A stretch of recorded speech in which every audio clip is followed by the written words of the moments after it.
Big Sills! Welcome aboard, National Football Show.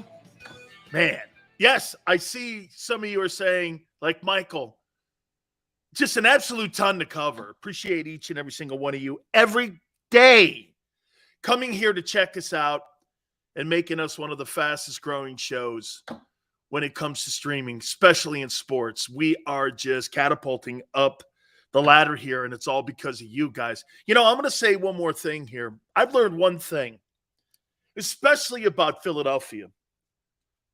The sports fans in that city, no matter who you have on the air, it doesn't matter. Those stations are always going to do well. You know why?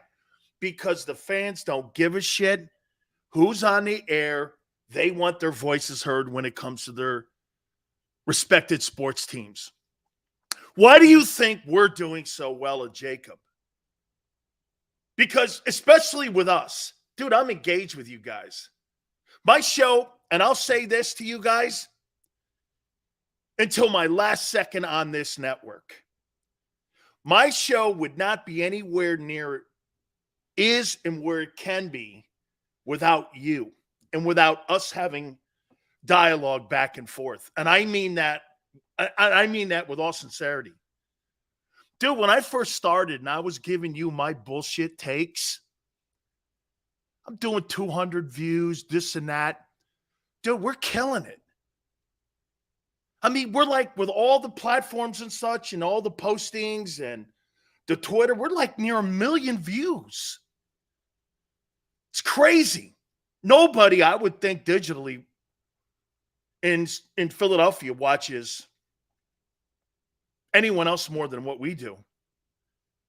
And it's because of you guys. And I say that with all sincerity. By the way, I want to make sure that we send some love out. The Canadian wildfires in the New England area, now down through Philadelphia. I'll tell you this, man. We know I've been through those things, but they're out in California, and it's brutal air quality. I think it's even affected like the Eagles and their OTAs and such. And those things are brutal. Air quality alone, especially in the Northeast because of the pollution, then you add that to the top of it, it's never a good environment. So make sure you take care of yourselves because, again, between the pollution that we have in the Northeast and now the wildfires, I mean, not good. So you don't have to go outside, pull up a chair, put your phone somewhere, watch us on your tube. If you're in your car, we got you, and we got you covered here. By the way, Merrill Reese will join us at 4:30. We appreciate you coming aboard, like I say to you all the time here. Game 3 of the NBA, and from my friends are telling me this, they're going, Sills, this thing looks like War of the Worlds. I'm like, I get it, man. It's got that, like, that sun, you know, that red sky and shit. It looks like the War of the Worlds. I'm like, all right. Game 3 of the NBA playoffs are tonight. I can't wait to watch it. You know what's shocking? The ratings have been awesome. The ratings have been awesome. It's nice here in Florida. Bob says it's nice here in Florida.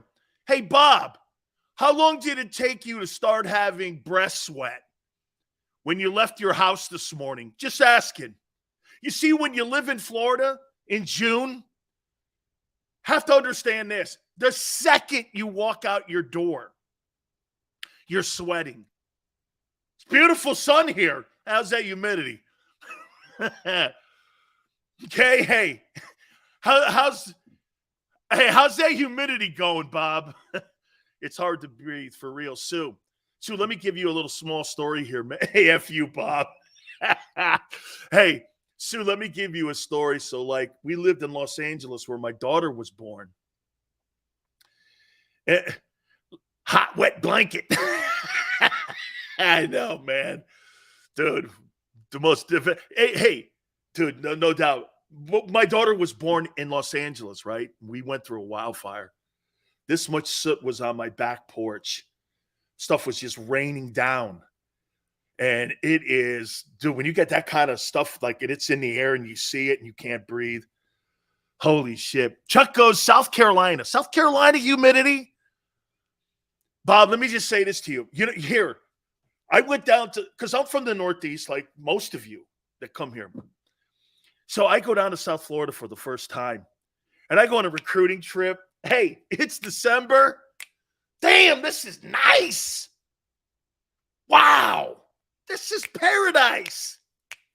I get down there in September. I got jeans on and a flannel shirt. Dude, I started melting like I was a piece of butter in a pan. I said, wait a minute. I got to practice in this shit? And back then, they could practice you like slaves and like forever. And you're like, holy cow. Dude, they beat us down. And I'm like, I called my grandfather the next day. And I said this, I go, I can't do this. He's like, well, if you come home, you're going to the Army. I was like, the Army or South Florida? Man, 2 weeks it took me. And then you know what my coach starts saying to me? My coaches go like this. Just think when those fat bodies come down from the north in September and in the fall, how they're going to feel. Once you get through it, it's an advantage. You're right. Man, you'd watch these guys from Notre Dame or Michigan or Oklahoma or any of those guys come rolling into the Orange Bowl. These guys are like this, man. They're like Weebles. Oh, pretty hot, isn't it? Hey, and I would be doing this. Pretty hot, isn't it? That guy's sitting there going, how do you do this, man? I go, dude, it took me 2 years to do this. This is the middle of the game against Notre Dame. I'm saying this shit. Pretty hot, isn't it? The guys are going. And Jerome starts laughing. He's like, you're wearing them out, man, with that shit. Pretty hot, isn't it? Holy man, horrible. Dessou, horrible? What up, maniac? How you doing? Hey, by the way, I got to do this. I'm sorry, but hey, Tone, you're going to have to give me a second here. Because I'm breaking down. Hold on. The PGA golfers are really affecting me. Hang on. And the millionaires and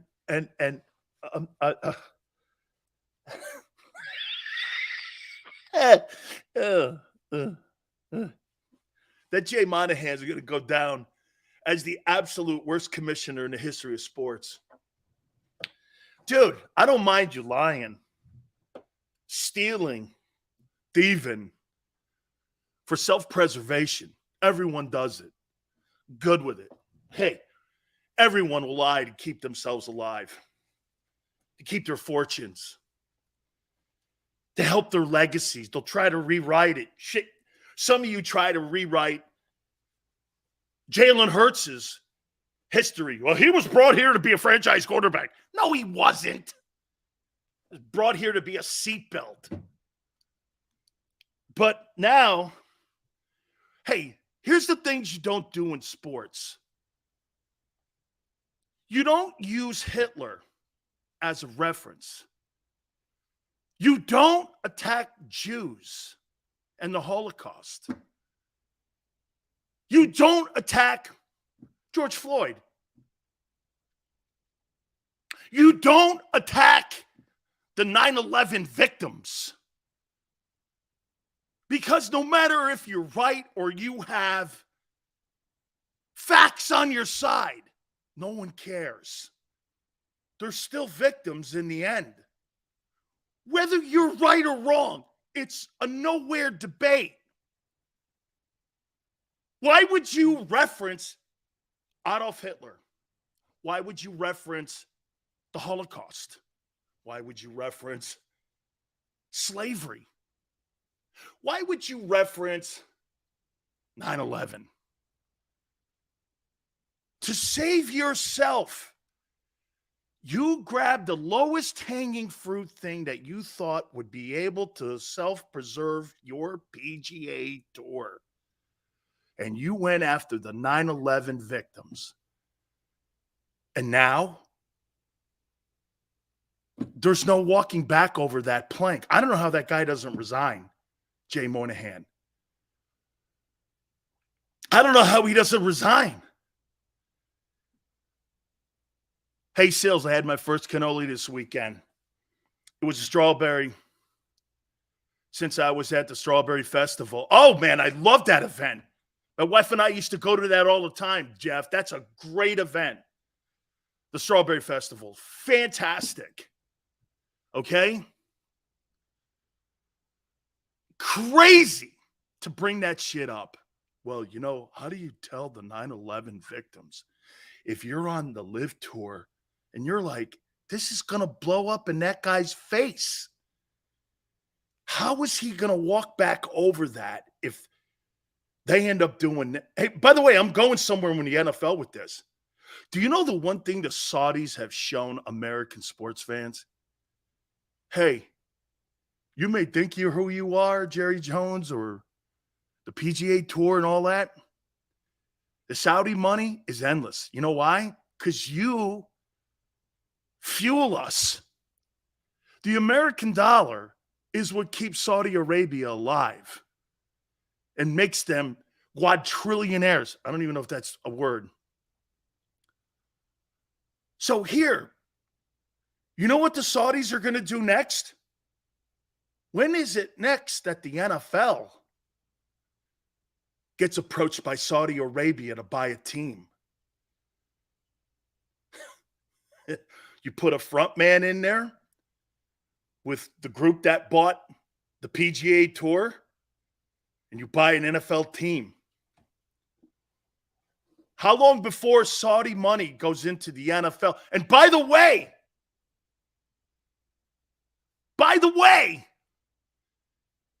you think the NFL owners are going to turn that money down to double their net wealth? Before Lionel Messi agreed to play for the MLS in Miami, he turned down a $1.25 billion contract to play in Saudi Arabia. Yeah, how's that look today? Might want to. Now he's an MLS guy. I couldn't tell you when that season starts. They bought F1. They bought the PGA Tour. Now you think they're coming for the NFL? Why not? But they're more in those global sports. F1, golf. These guys, hey, man. These are the same people that funded Osama bin Laden. What about the New York Times guy who died? What about it? You funded Osama bin Laden. I mean, and the government put Osama bin Laden, the United States government put him in power in the Afghan war to fight Russia. What do you want me to say? Woo! You think the NFL's next? Dude, I wonder if they're just going to start going now buying sports teams and leagues all over the place. Because now the PGA Tour showed you, no matter how much shit you throw at them, it's not enough to stop them. And then pretty soon people are going to be going like that. Because look, hey, if you can increase your net wealth and double it, wouldn't you? No matter what the ramifications were, you can always justify something. You can always hear that gosh dang Deshaun Watson is a pig. He's disgusting. You see his behavior? What father or man would have that man in his place of business? How about this? Deshaun Watson couldn't get a job anywhere in America. He couldn't get a job at 7-Eleven with his history of sexual harassment, allegedly. He couldn't be a librarian. Well, he can get $230 million in the NFL. And this is how Browns fans, here's how they justify it. Baker Mayfield sucked. We needed to upgrade. Let's get Watson. Yeah, what about, hey, don't bring it up. You know, don't bring it up. Now, let's try to walk past it now. Oh, wait. What do you mean walk past it?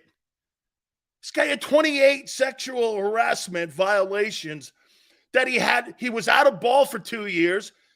They suspended him. Well, not really. They never did. The NFL never really did suspend him. 8 games. He did get 8 games. He did get 8 games. Woo! Holy cow.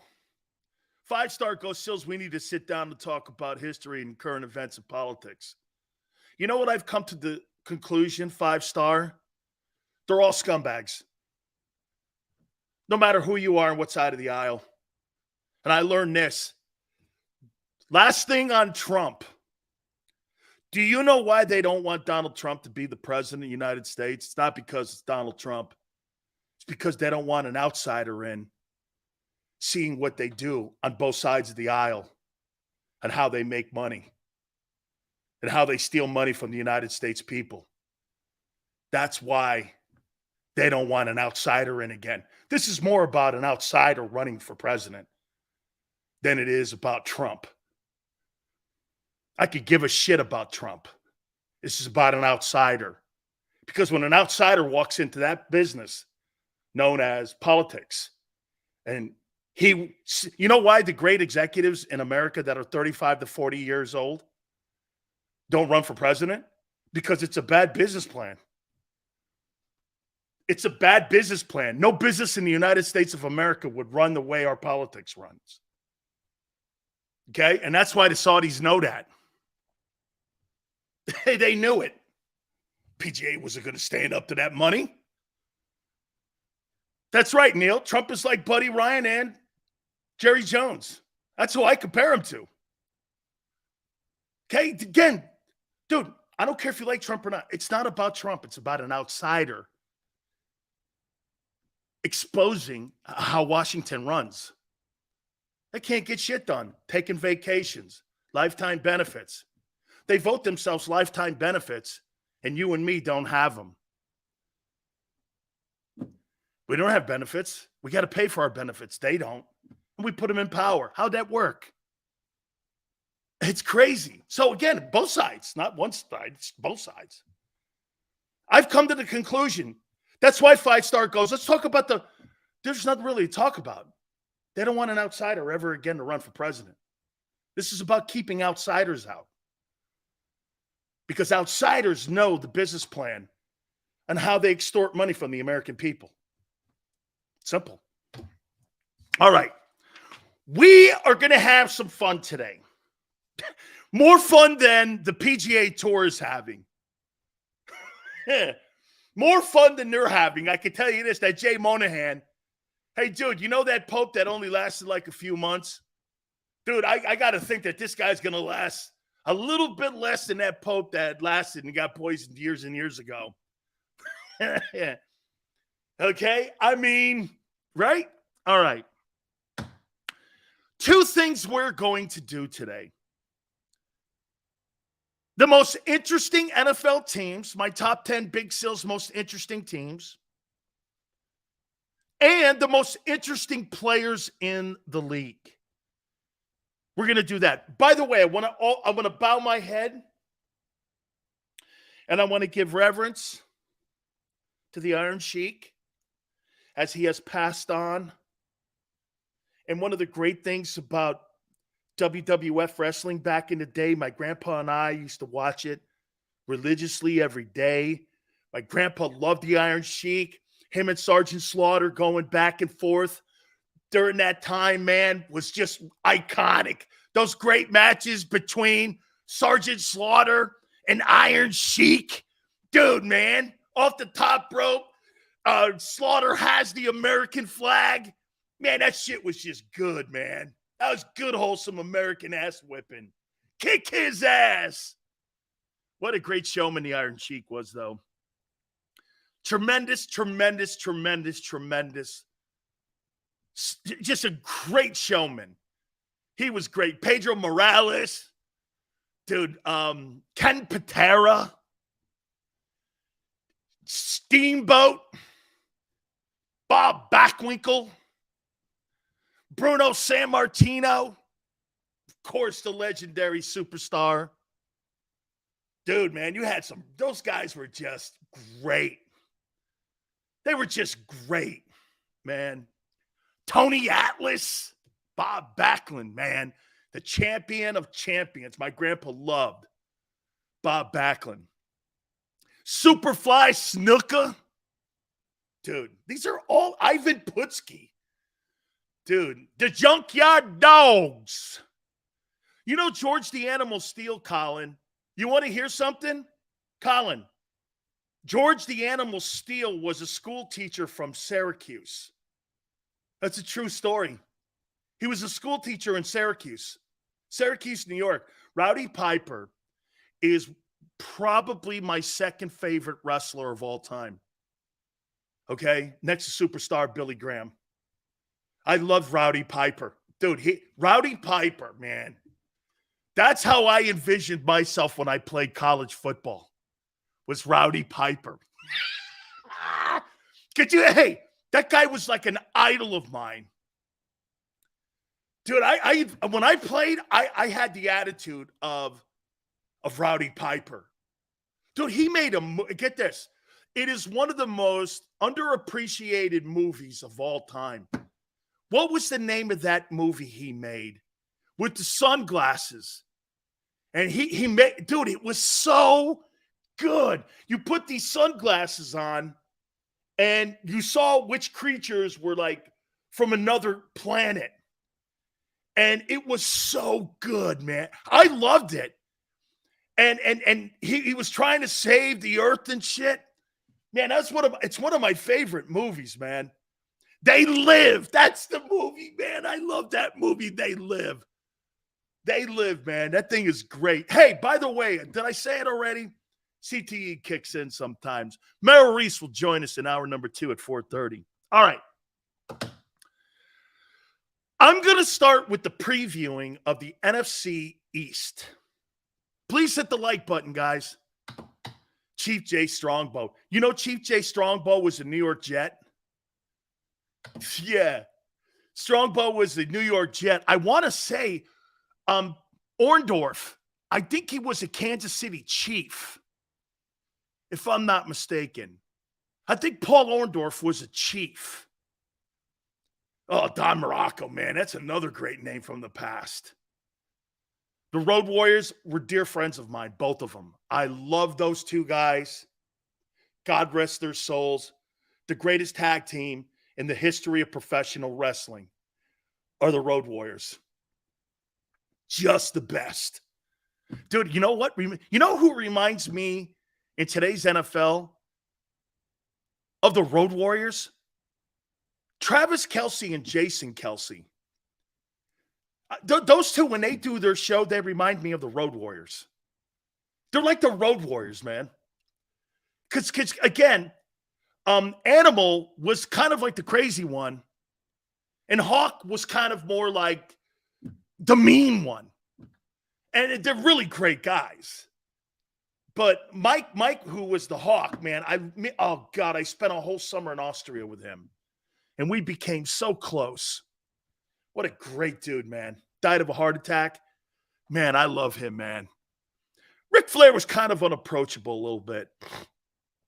But me and the Road Warriors hit it off just so good. And Leon Lett, Big Van Vader. My wrestling buddies were Vader, the Road Warriors,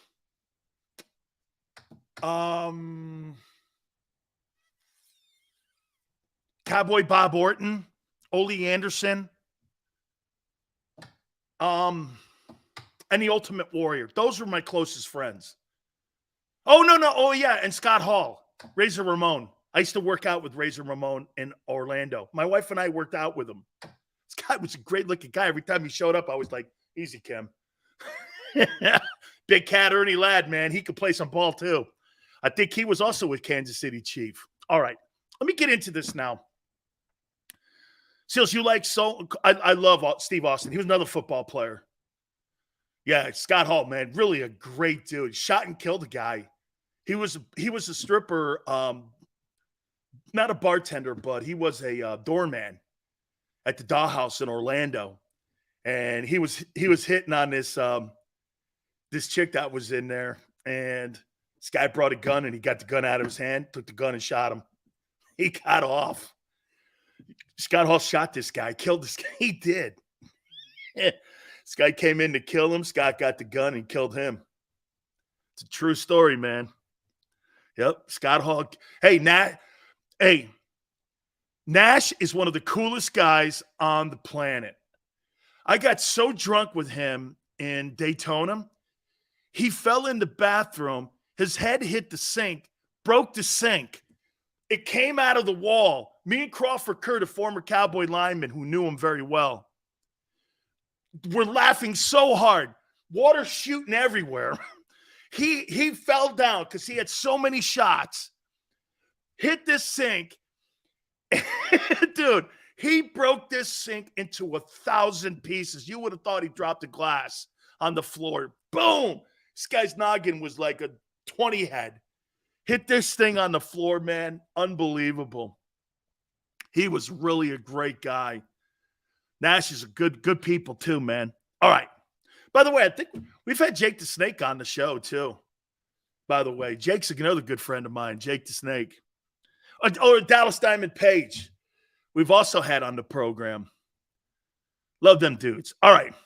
I want to do a preview as we get ready for training camp of the NFC East. And here we go. This is how I see these teams, and I got them in order here. This is the Big Sills NFC East preseason preview for the 2023 season. Let's start with the New York Giants. I think the New York Giants are going to finish in last place in the East. They have changed the culture. The general manager and Brian Daboll, they have changed the culture in the building. And I think for the better. I think it's trending up. I think they have calculated wrong on Daniel Jones. But I think the GM and Daboll, I think it's all good. I think they got good management, probably the best since Jerry Reese. And I would say Tom Coughlin. You got a nice relationship between the head coach. The head coach likes the general manager, obviously, with the relationship in Buffalo. So for me personally, the culture, this is the one thing that the Eagles make sure that they do each and every single year. They keep the culture alive at NovaCare. Because without the culture, you can't start anywhere. I don't care. You ever notice that certain businesses or teams, what they'll do is they'll hire a coach, but it doesn't matter because why? The environment's still the same. They can't get the wall scrubbed enough, or they can't clean up the mess that's been made there for decades of losing and a losing mentality. And I think the Giants, they've had a decade of horrible football. It's been a decade. And I think these two guys came in and did a nice job cleaning the walls and scrubbing the hallways of what the funk that was in there. And I think they're heading in the right place. However, $46 million for Daniel Jones. Darren Waller, they go out, they get a move. Now here, Darren Waller, in my opinion, if stays healthy, he is going to either help Daniel Jones or expose Daniel Jones. We're going to find out, I think, this year in 2023, who Daniel Jones is. We're going to find out who he is. He won a nice game against Minnesota. Great. But who is he? Played a couple good games, had a nice stretch, but he beat the Minnesota Vikings. I'm not thinking that that's that great a chore, and I can't think that that's that great of achievement that he beat the Minnesota Vikings. Minnesota, how many wins did they have this year? Had to have been the most even more so than Dallas, had to have been the most underachieving football team. When you have Justin Jefferson on it, it has to be one of the most underachieving football teams in the NFL last year. I agree with you, Maniac. He's mediocre at best. Watch this. He's good. I mean, like, when you see Daniel Jones, do you see him better than Ryan Tannehill? Maybe a little. See, that's how I look at it. Ryan Tannehill Daniel Jones, like I would take Jared Goff over Daniel Jones any day. Any day. So we're going to find out who he is. I think the Giants finish in last place in the East. Some people like the Giants. And the Giants have one of the hardest schedules in the NFL. Where in the world do you think they're going to improve when they still don't have a lot of pieces? The wide receiving core is okay. The left tackle's very good. The defensive tackle's very good. The rest of it, spotty. Spotty. Spotty. The Commanders, I think, finished third. Here's the problem with the Commanders. Look, I can evaluate every single position on the Washington Commanders, but the uncertainty at the quarterback position, no matter what you say, no matter how you slice it up, the uncertainty at the quarterback position will always trump anything that you break down. Do they have a good D line? Yes. Do they have good this and that? Yes.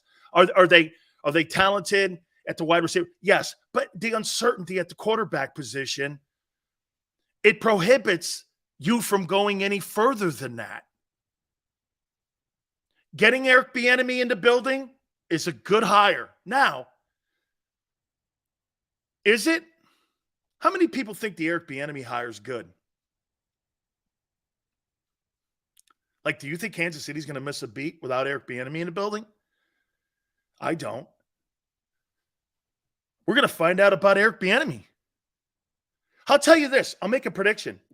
If the Washington Commanders make the postseason, Eric Bieniemy will be the highest and the hottest head coaching candidate in the NFL this next coming offseason.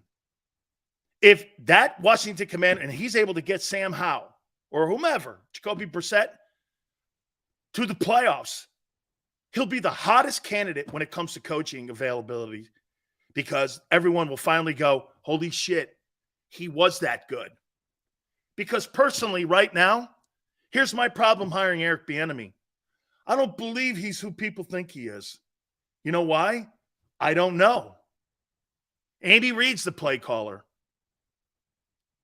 Andy Reid's the guy who talks to Mahomes. Andy Reid's the guy that designs the offense. I think Eric Bieniemy had some input, but not a lot. This is the same shit we said about Doug Peterson. Let me say this to you. If Doug Peterson doesn't win that Super Bowl in Philadelphia, we'd be talking about Doug Peterson the same way we talk about Eric Bieniemy. Well, I don't really know. You know, he was on Andy's coaching staff. Is he really good or was it Andy? Okay? I don't know. Is it? Sills, would you make a move for Chase Young? Absolutely not. Washington, that young, defensive player of the year 2 years ago? No way. I have no interest in it. I think he's hurt. He may be good next year. The only reason I think that the Washington Commanders have him available right now because they know he's not going to be available this year, especially early on in the season. I do not believe that. Again, lack of experience at the quarterback position, the uncertainty at quarterback, the Commanders, and the uncertainty of who Eric Bieniemy is. Find out who he is. I don't know. Spare the sympathy. Nobody wants to be Bieniemy. It's not sympathy. I just don't know who he is. Shit, man. You guys didn't know who Andy Reid was. You hated the hire. Stop lying. You hated the Andy Reid hire. Quarterback coach in Green Bay? Who's that? You think he calls the plays in Green Bay? Mike Holmgren calls the plays in Green Bay. Who's Andy Reid? You were saying that. I know you were. I covered it. You guys were like, oh, yeah. Okay. Yeah, he looks okay. Well, yeah. Then he turned out to. Well, how many times you get lightning in a bottle like that? You think that Eric Bieniemy is going to be Andy Reid 2.0? Joe Philbin wasn't. So we'll see. By the way, I'm Switzerland on it. I'm Switzerland. I don't know. Nobody respected the hiring of Andy Reid in Philadelphia. Jalen Hurts was brought in here to compete with Carson. No, he wasn't. Everyone tries to revise history all the time. I'm here to stop that shit. I will not let that go down like that. Everything and everyone has a chapter and everyone is building their legacy. Don't try to, you can't go back once. Hey, look, when books like For Whom the Bell Tolls are written by Hemingway and they're published, he can't go back and change chapters. It's what it is. But seeing sports, fans like to go back after the book has been published and kind of like rip the pages out and put a new page in there and edit it. You can't edit. You can't edit one's legacy. There's no editing legacy. You know how they try to edit Kobe Bryant's legacy because of Colorado?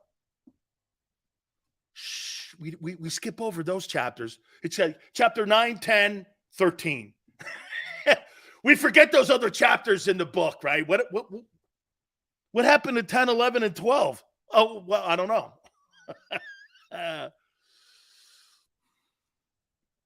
Right? Okay. Now we move up to number 2. The Dallas Cowboys. A threat to the Eagles. Okay? Last year, here's my assessment on the Cowboys getting ready for camp. And the true assessment. Not this shit you hear by people talking about the Cowboys because it's fashionable. Here is how I look at Dallas. Dallas last year, their injuries early prohibited them from actually trying to be a team that could compete with the Eagles because there were too many injuries at key positions. And for the record, they're not talented at many premium positions. Okay? They're not. And a year ago, they were not. So health for the Cowboys, because they're not a deep team. Again, they're not deep. The Cowboys, do you know why the Cowboys are not a deep team? Because they overpay at those positions that I just talked about. And here, are they a legitimate Super Bowl contender? Are the Cowboys a Super Bowl contender in 2023? I'm saying yes. And here's the only reason. If they were in the AFC, absolutely not. But a couple key injuries to Philly, San Francisco, Seattle, they win it. The margin, you see, the one thing that the Eagles have slid, I'll get to my take on Philly here in a minute. Okay? The problem with Philly and how do I think the Philadelphia Eagles have lesser talent this year going into training camp than they did a year ago? I don't know, man. I think they're more athletic, but however, the one area of the football team, they're not deep. You're not as deep. Like, if you get hurt in the O-line, you think you're okay? I don't. Especially with the schedule you're playing. If you were playing last year's schedule, I think you'd weather through it, and I think you would manage through it, but you're not. So you're playing tougher teams this year that you're not going to get away playing the Houston Texans or a first-year quarterback in Pittsburgh. You're not going to get away with that. When you lose, if you lose, here's a great example. If you lose Jalen Hurts for 2 games, in that stretch where you got to play the Chiefs and the Cowboys, you're not winning those games. You're not winning those games. Like you're not beating the Jets and Aaron Rodgers with your backup quarterback. You're not going to be able to weather that. You barely did and you lost to the Saints. What makes you think you're going to beat the Bills with a backup quarterback? You're not doing that. John goes, nah, I think we win, Cowboys. Okay, well, you didn't last year against Dak. Dak actually had his best game of the year against the Eagles. In a year where Dak had his worst year. Think about that for a minute with Dak Prescott. Dak Prescott had his best game of the year against the Eagles in his worst season of the year, of his career. Okay? Cowboys played great against the Eagles. Plain and simple. I would say this, health and Dak. Dak's got to have a great year. He's got to have a great year, and the Cowboys got to get a little lucky in health for them to be a true Super Bowl contender. They're a contender if they have health and Dak plays well. They're a contender. And like I said, I could see them in the NFC title game. Again, we'll see. Because every single year, it's a conversation about the Cowboys being a Super Bowl contender. The only reason that I say, and I don't say that often because I don't believe they really have been the last couple of years. The only reason I'm saying that is because of how poor the NFC is. Okay? Yeah, Chuck. And Cooper Rush almost beat you. You want to go there? Use your same philosophy. Dan, I just don't see the Cowboys moving on with Dak. Greasy, I think that's a conversation at the end of the year, especially if it's a failure year. Mariota can beat the Cowboys. Here's a guy that thinks Marcus Mariota can beat the Cowboys when he's on his fourth team. Okay? Seriously. Titans, Raiders, Falcons, now his fourth team, and you think some stiff can beat the Cowboys? Sure. Wishful thinking. There's a reason he's a bust as a first rounder. Now he's in a different role. Could he come in and could he help? We'll see. End of the day, he's a bust. He's a bust. First round Heisman Trophy bust, which most of them are. The Eagles have the best weapons compared to any team he's been on.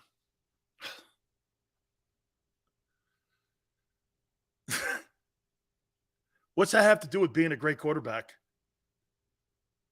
What's that have to do with being a great quarterback? Zero.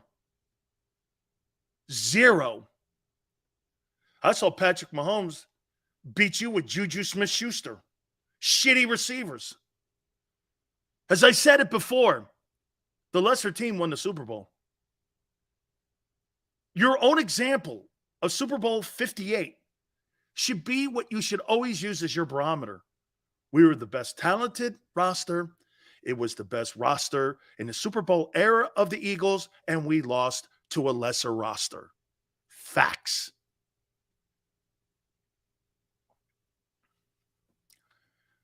Look at the Heat. They're not as talented as the Nuggets. It's 1-1. That doesn't always work out. We have the most talent. How'd the Bruins do this year? Hey, how'd the Milwaukee Bucks do?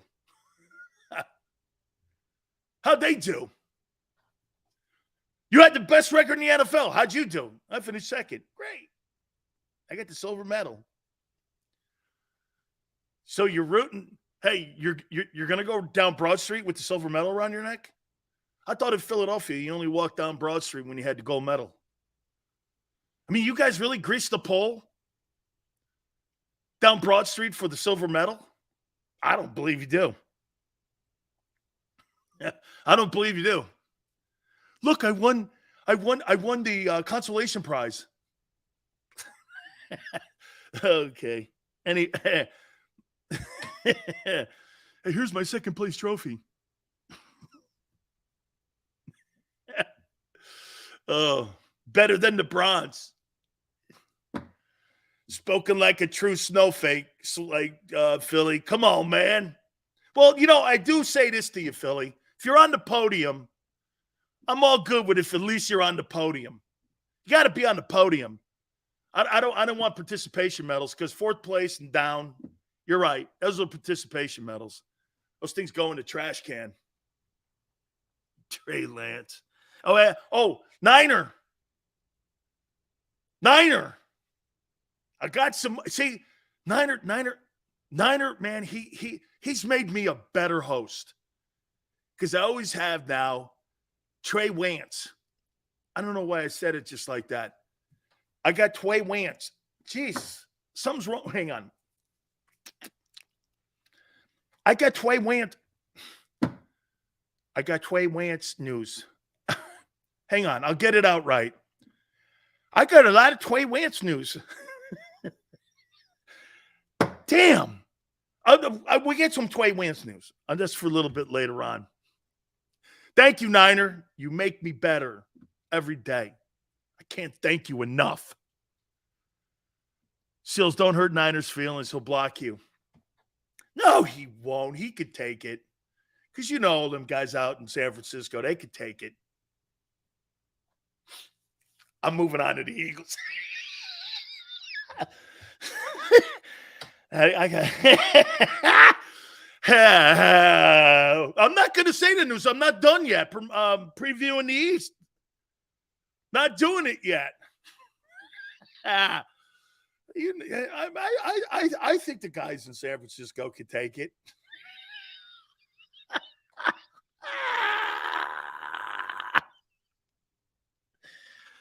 Oh, I actually love living there, man. Hey, I actually did love it. All right, here's the Eagles. So far, I got Giants 4th, Commanders 3rd, Cowboys 2. And here's the Eagles. Here's my assessment of them. Great expectations, now with great pressure.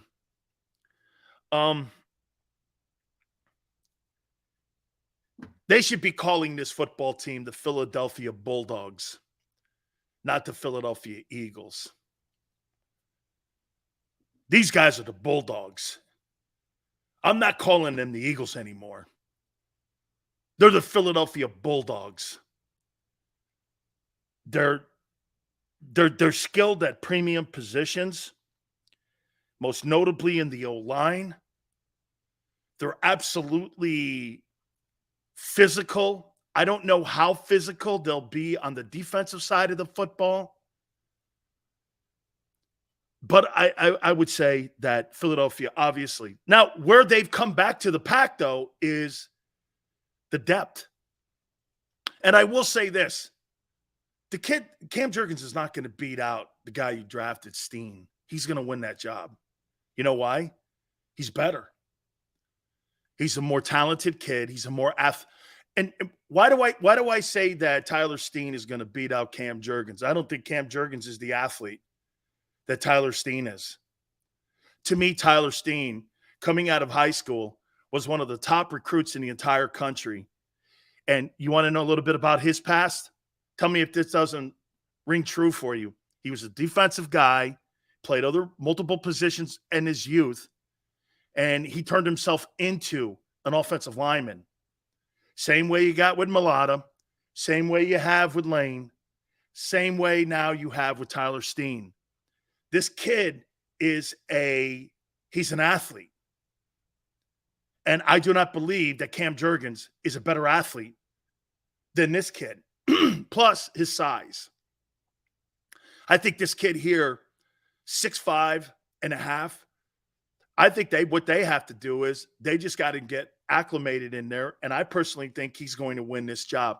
If you listen to the offensive lineman talking about Tyler Steen, they're raving about him and his footwork. He's got better footwork than Cam Jurgens.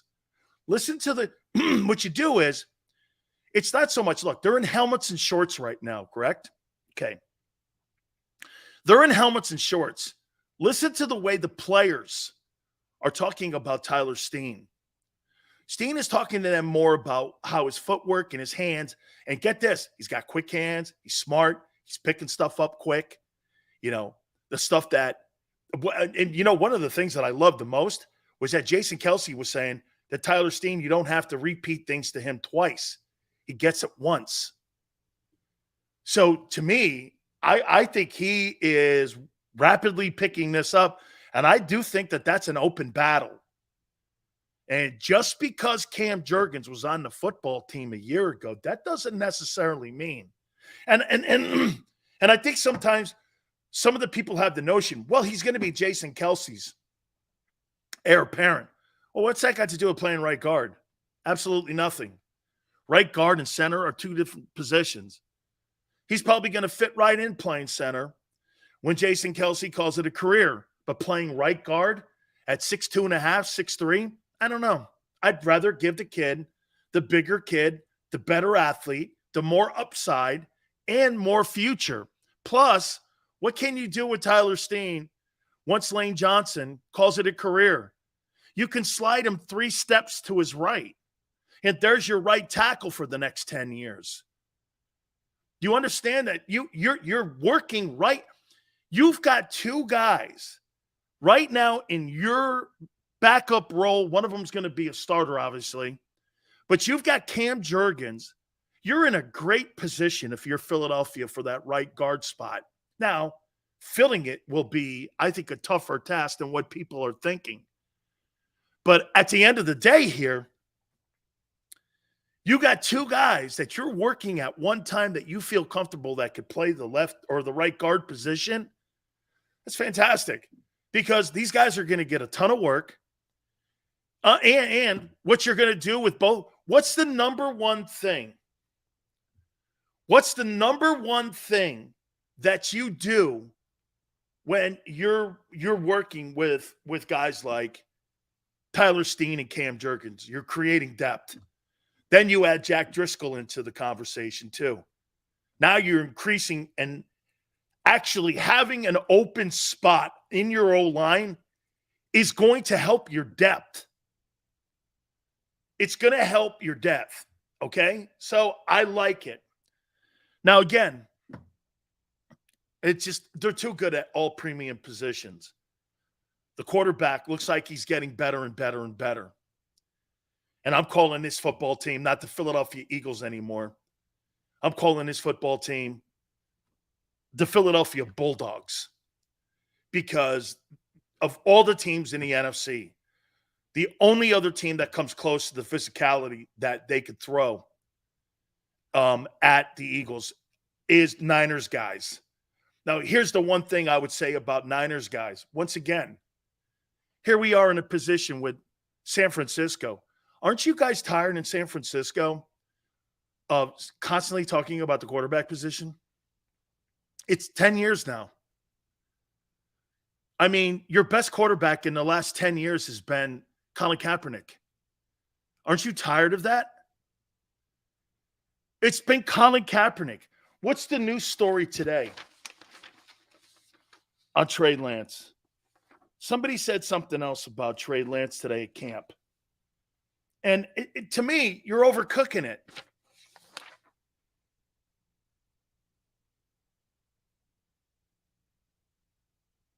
Yeah, here. Once again, Trey Lance is showing tons of improvement, says Deebo Samuel, from where he was a year ago. He looks better than he was. So you're going to tell me on June 7th,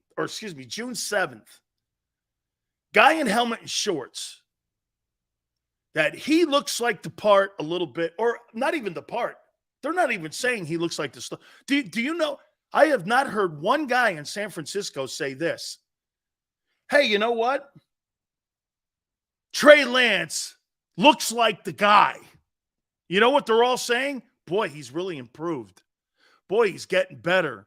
Man, he's had a great offseason. Well, not even great. A really, really productive offseason. These are not ringing endorsements. Nobody in Philadelphia is going like this. Boy, I'll tell you, Jalen Hurts is, man, he just looks unbelievable. Nobody's saying that. You give a guy $51 million, I don't have to say that. That's the problem that Jalen's going to, by the way, that's a transformation also that Jalen has to go through. No more, don't do me, don't come on this show ever again going, man, Jalen's really looking good in the preseason and he's getting better. Stop that shit. You gave him $50 million. Duh.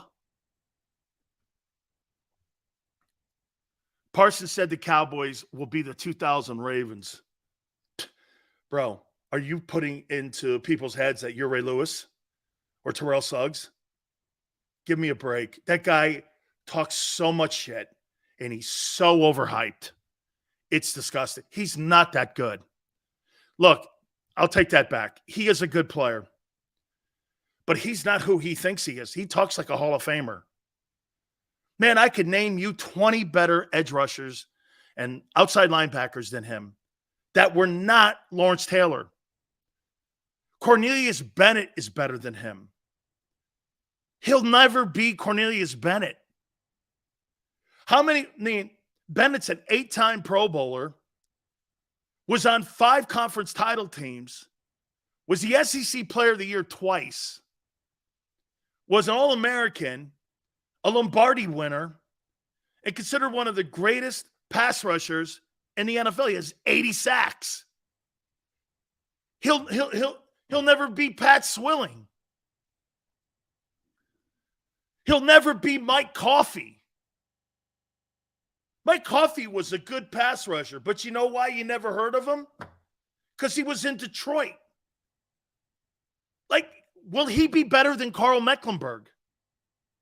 These dudes like that.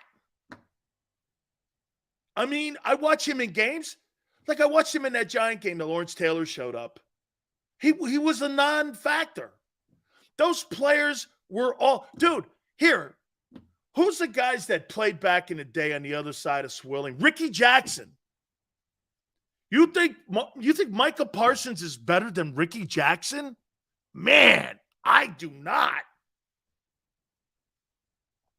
I do not think that. Not in your life do I think he's better than Ricky. Ricky Jackson was a great outside rushing end.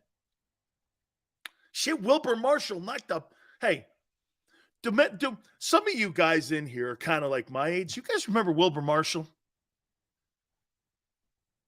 Do you guys remember Wilbur Marshall? Every time he was like a heat-seeking missile. Every single time that guy got loose and he played in that Bear 46 defense for Buddy, dude, that guy put people in body bags. You don't remember? Well, I'll tell you what you need to do. You need to take a video out and take a look at who Wilbur Marshall was. Zach Thomas is a good comparison to Nakobe Dean. Hey, let's see if he can play first. Comparing him to Zach Thomas. Okay. Yeah, right. Dude, you guys, man. Zach Thomas and Nakobe Dean. If you're talking about size-wise, probably yeah, sure, okay. Zach wasn't the biggest guy. Then again, I don't really think Zach was a Hall of Famer.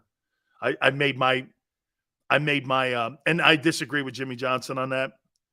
So I've told everyone on the panel when they asked me my thoughts on Zach Thomas, I went absolutely not. I go, that guy's not a Hall of Fame linebacker. And I thought Sam Mills was not a Hall of Fame linebacker.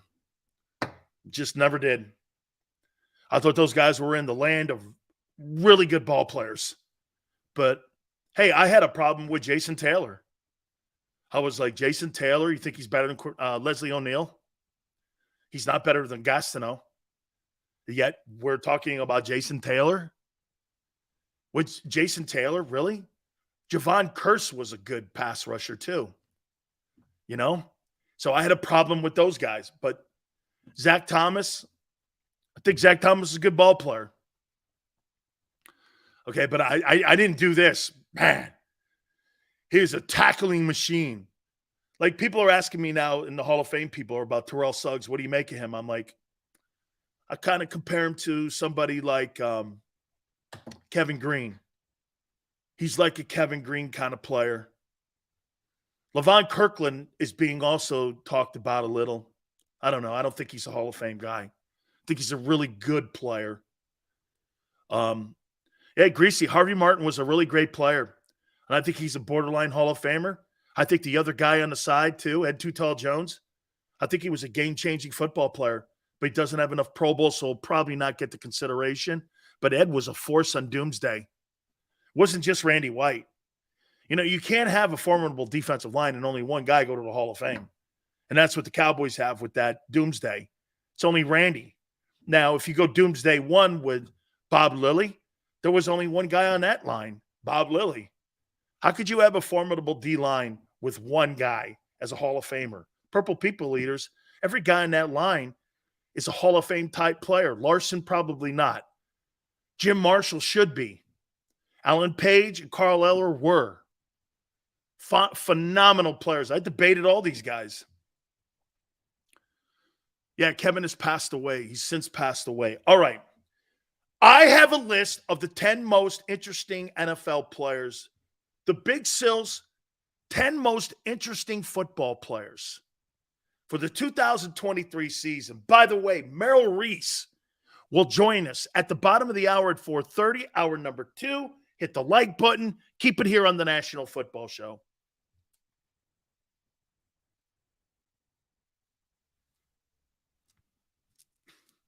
Do you stream on a Roku, Fire Stick, Google TV, or Apple TV? Now you can watch 6ABC 24/7 with the 6ABC Philadelphia streaming app.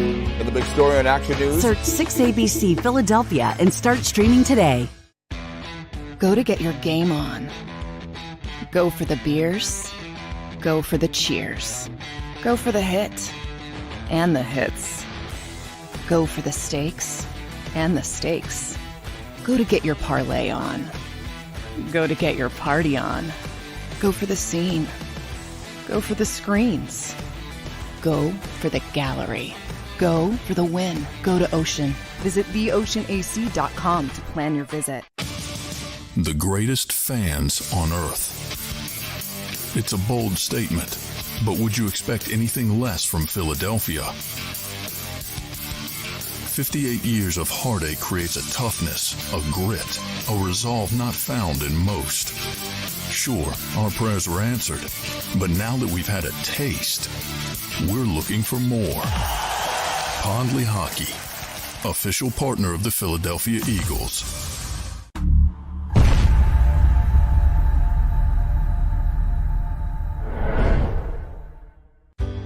Go passionately. Go fearlessly. Go confidently. Go Birds! Go confidently towards your goals with First Trust, Philly's hometown bank for nearly 90 years, and the official bank of the Philadelphia Eagles. We're focused on getting you over the goal line. So go with conviction, go with trust, Go Birds! and go forward with us by your side. First Trust Bank, the official bank of Philadelphia dreams. Oh, and go Birds. All right, did you know I was the mommy slam dunk champion? Really? Yes, really don't sound so surprised. Let's see it. Oh, you're ready. All right, here we go. Let's hear the crowd. So go to right, I go to left, fake a mom. Mama, go up, mama! She did it. Again? You can't avoid gravity, but United Healthcare can help you avoid financial surprises by helping you compare costs and doctor quality ratings. United Healthcare. uh-huh.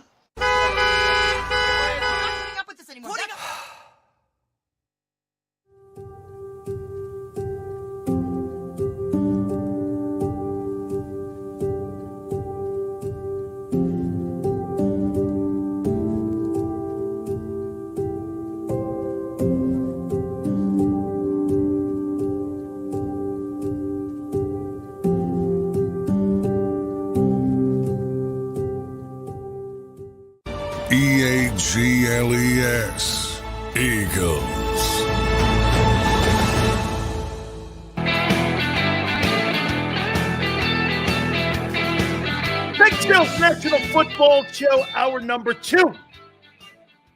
Appreciate you coming aboard. And thank you so much for stepping in with us. I would say this to you here.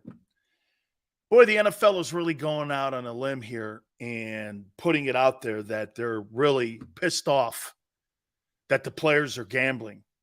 Now, is it they're mad because the players are gambling, or are they mad because the players are dipping into their pot of gold? I think it's the latter. I think they're pissed off because they're dipping their beak into their pot of gold.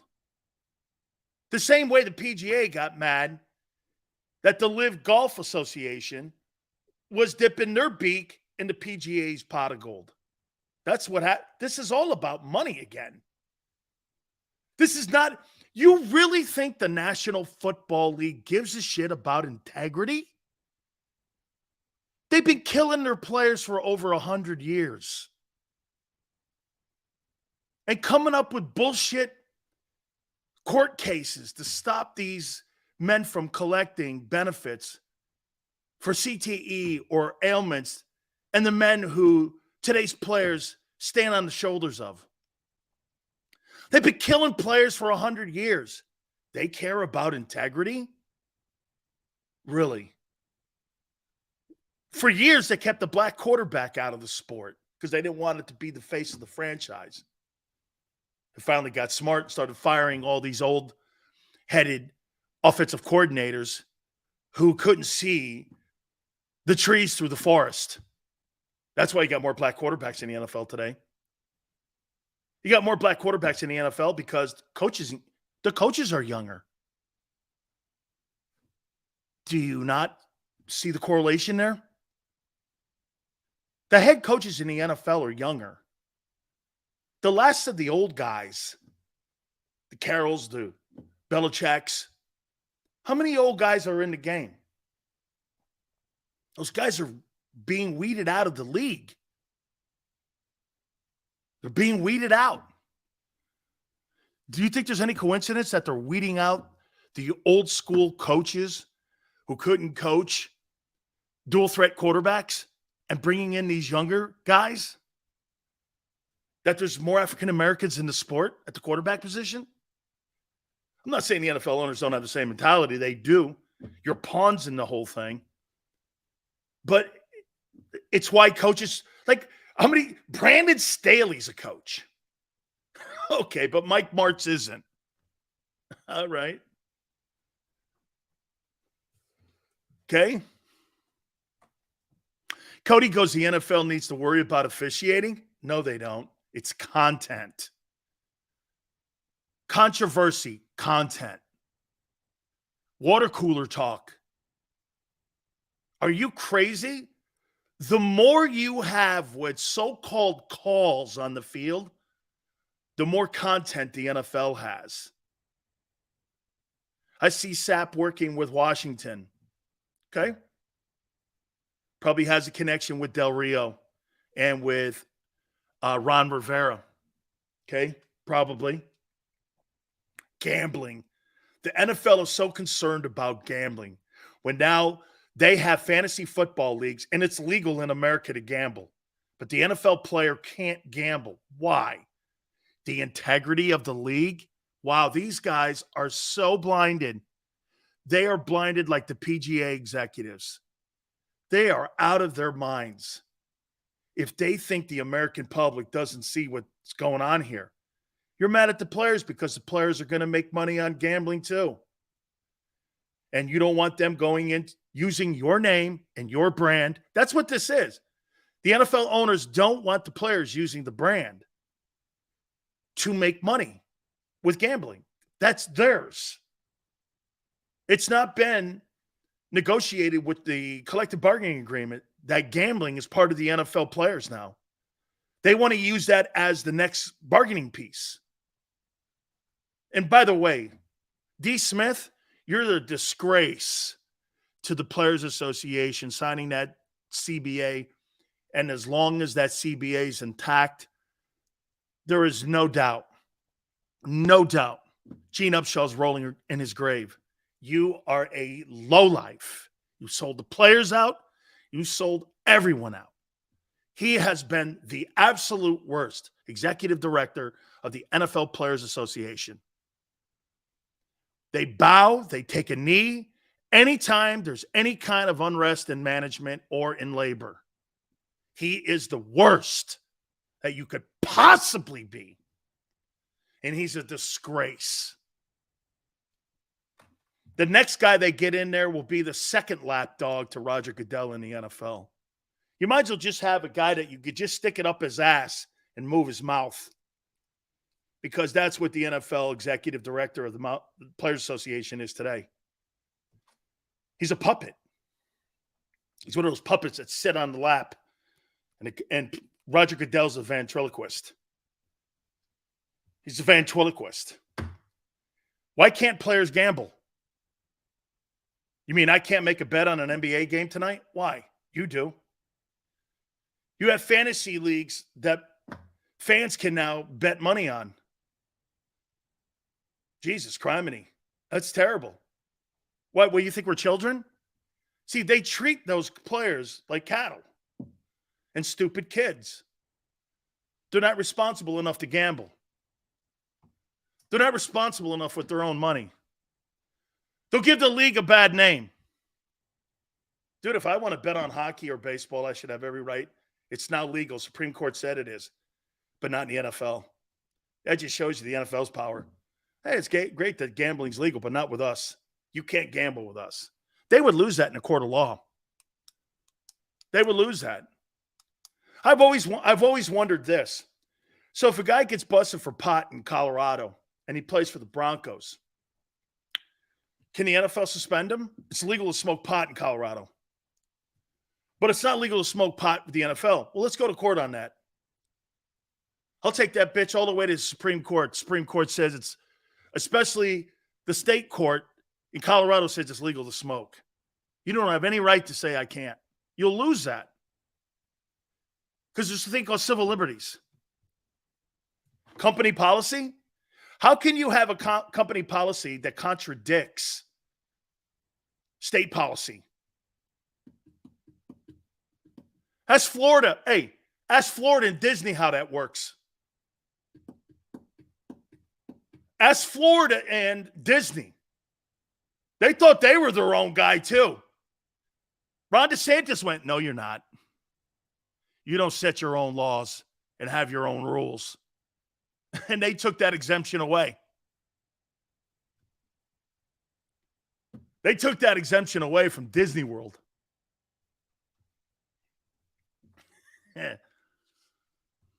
Gambling.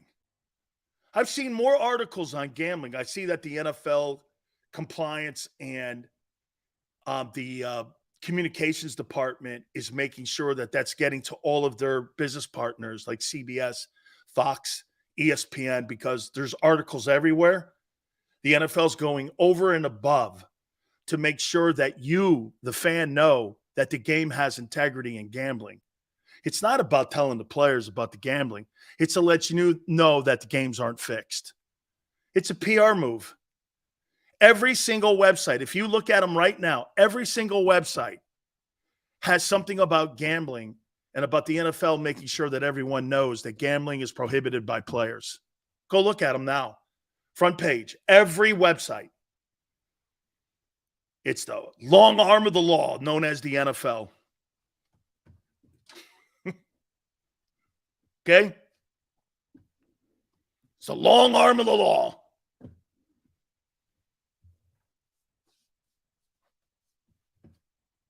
I'll get to my 10 most interesting people in this coming NFL season. Also, Merrill Reese, bottom of the hour. But I want to hand a couple more topics here. So, Nick Bosa today. Hey, Niner. Nick Bosa. You want to hear the money? You want to hear the money? Now I know why the 49ers are not spending big money. I don't think, get this. Now I know why they're not spending money on a quarterback like Aaron Rodgers. Do you want to hear the opening number for Nick Bosa is $30 million per year. J.J. Watt makes 27. They're talking $30 million for Nick Bosa on a 4-year deal. $30 million. Look at the amount of money that is now starting to trickle down to the position players, not just quarterbacks. Shit, they're talking about a $30 million contract per year annually to Justin Jefferson in Minnesota. $30 million. That is quite an investment. And John Lynch and them are saying, yeah, well, TJ Watt's making 27. And now it's starting to go up or go down the totem pole and starting to affect players. That is a ton of cash. $30 million. What's a left tackle going? What is an offensive tackle going to make at the left tackle position in 2 years? $35 million? The numbers in the National Football League are just skyrocketing.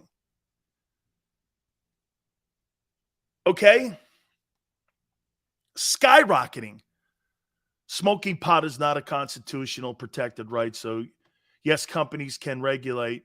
This is not legal advice. D, it's legal to smoke weed in Colorado and in Washington State. Okay? It's not constitutionally, but I said I'd like to have that debate with the Supreme Court. States are saying it is. So wait, a business has more autonomy than state law? Let's take that to the Supreme Court. But you see, because the NFL Players Association is so weak in the knees, they'll never fight that. And to me, I'd rather smoke pot to take Percocet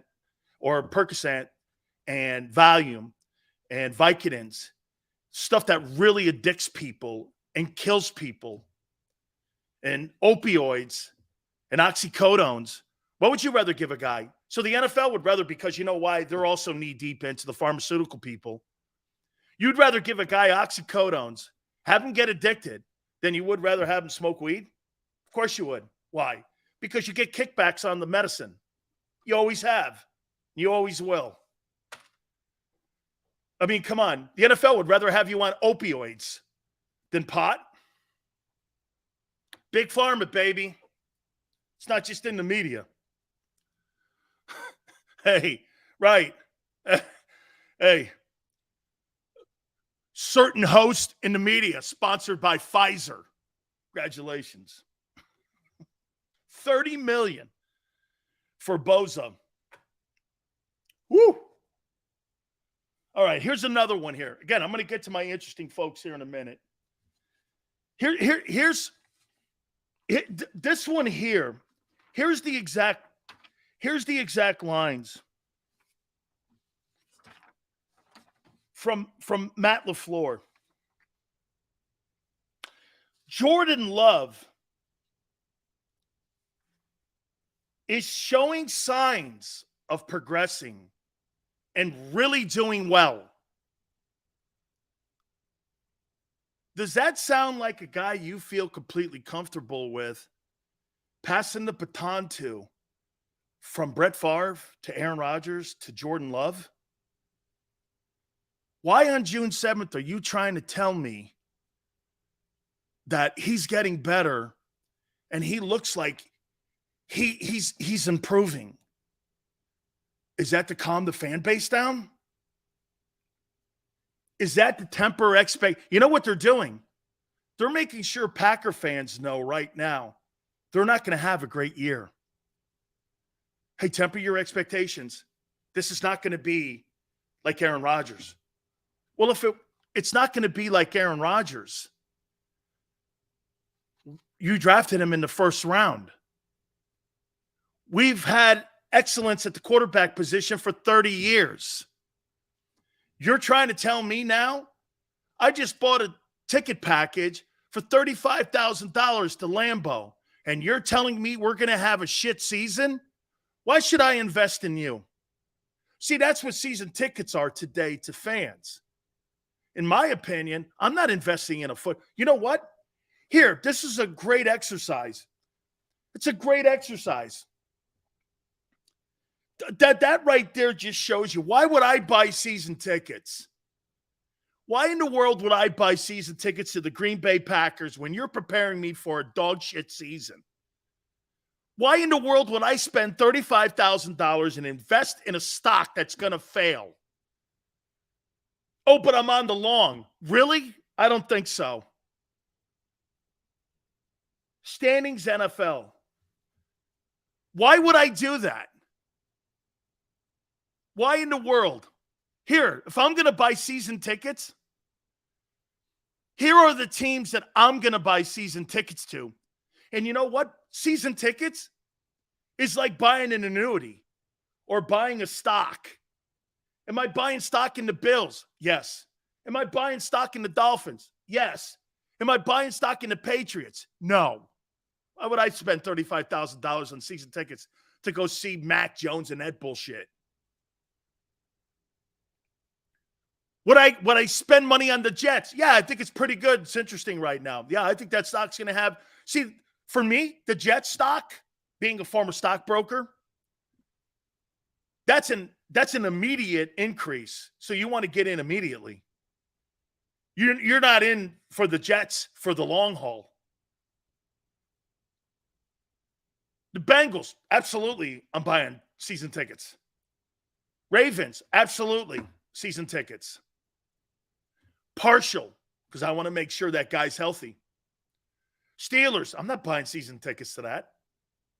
I don't believe it. Browns, absolutely, I'm interested.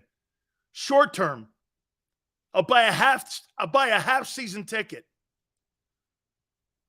Jaguars, absolutely, I'm all over. Who would have thought that I would buy season tickets to the Jags? Way to go, Doug. Titans, never. Colts, no thank you. Texans, no thank you.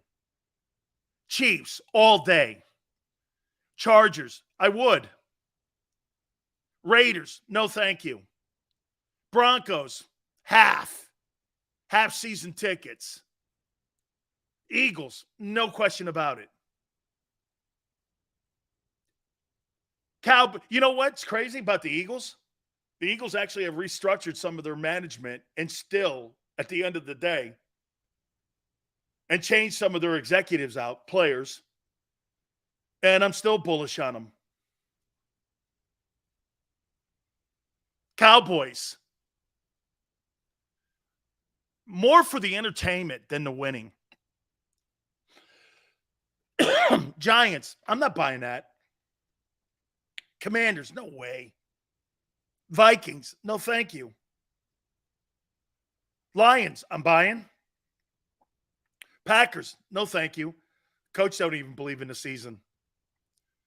Bears, I'll buy game tickets. Bucks, no thank you. Panthers, Bryce Young maybe. Game tickets. Saints, it's a good environment. I'll buy a 3-game package. Falcons, no thank you. 49ers, I'm buying because they're good. Seahawks, yes. Rams, no thank you. Cardinals, no interest. Some of these teams are out there setting the table for you, telling you how shitty they're going to be in June and lowering expectations, and yet they want to raise ticket prices on you. Arizona raised ticket prices, and they cut the players. Where in your mind do you buy a ticket to go see an Arizona Cardinal game? How are you a fan of that? They raised ticket prices, and they cut DeAndre Hopkins. They fired their coach. They fired their drunk general manager. They're being accused of sexually harassing people and management. I'm gonna invest in that. No wonder the Eagles are killing the NFC. No wonder they're killing the NFC because they're doing everything right. The Eagles are doing everything right. Everything right. I think Kansas City's doing everything right. I think 49ers, San Fran are kind of.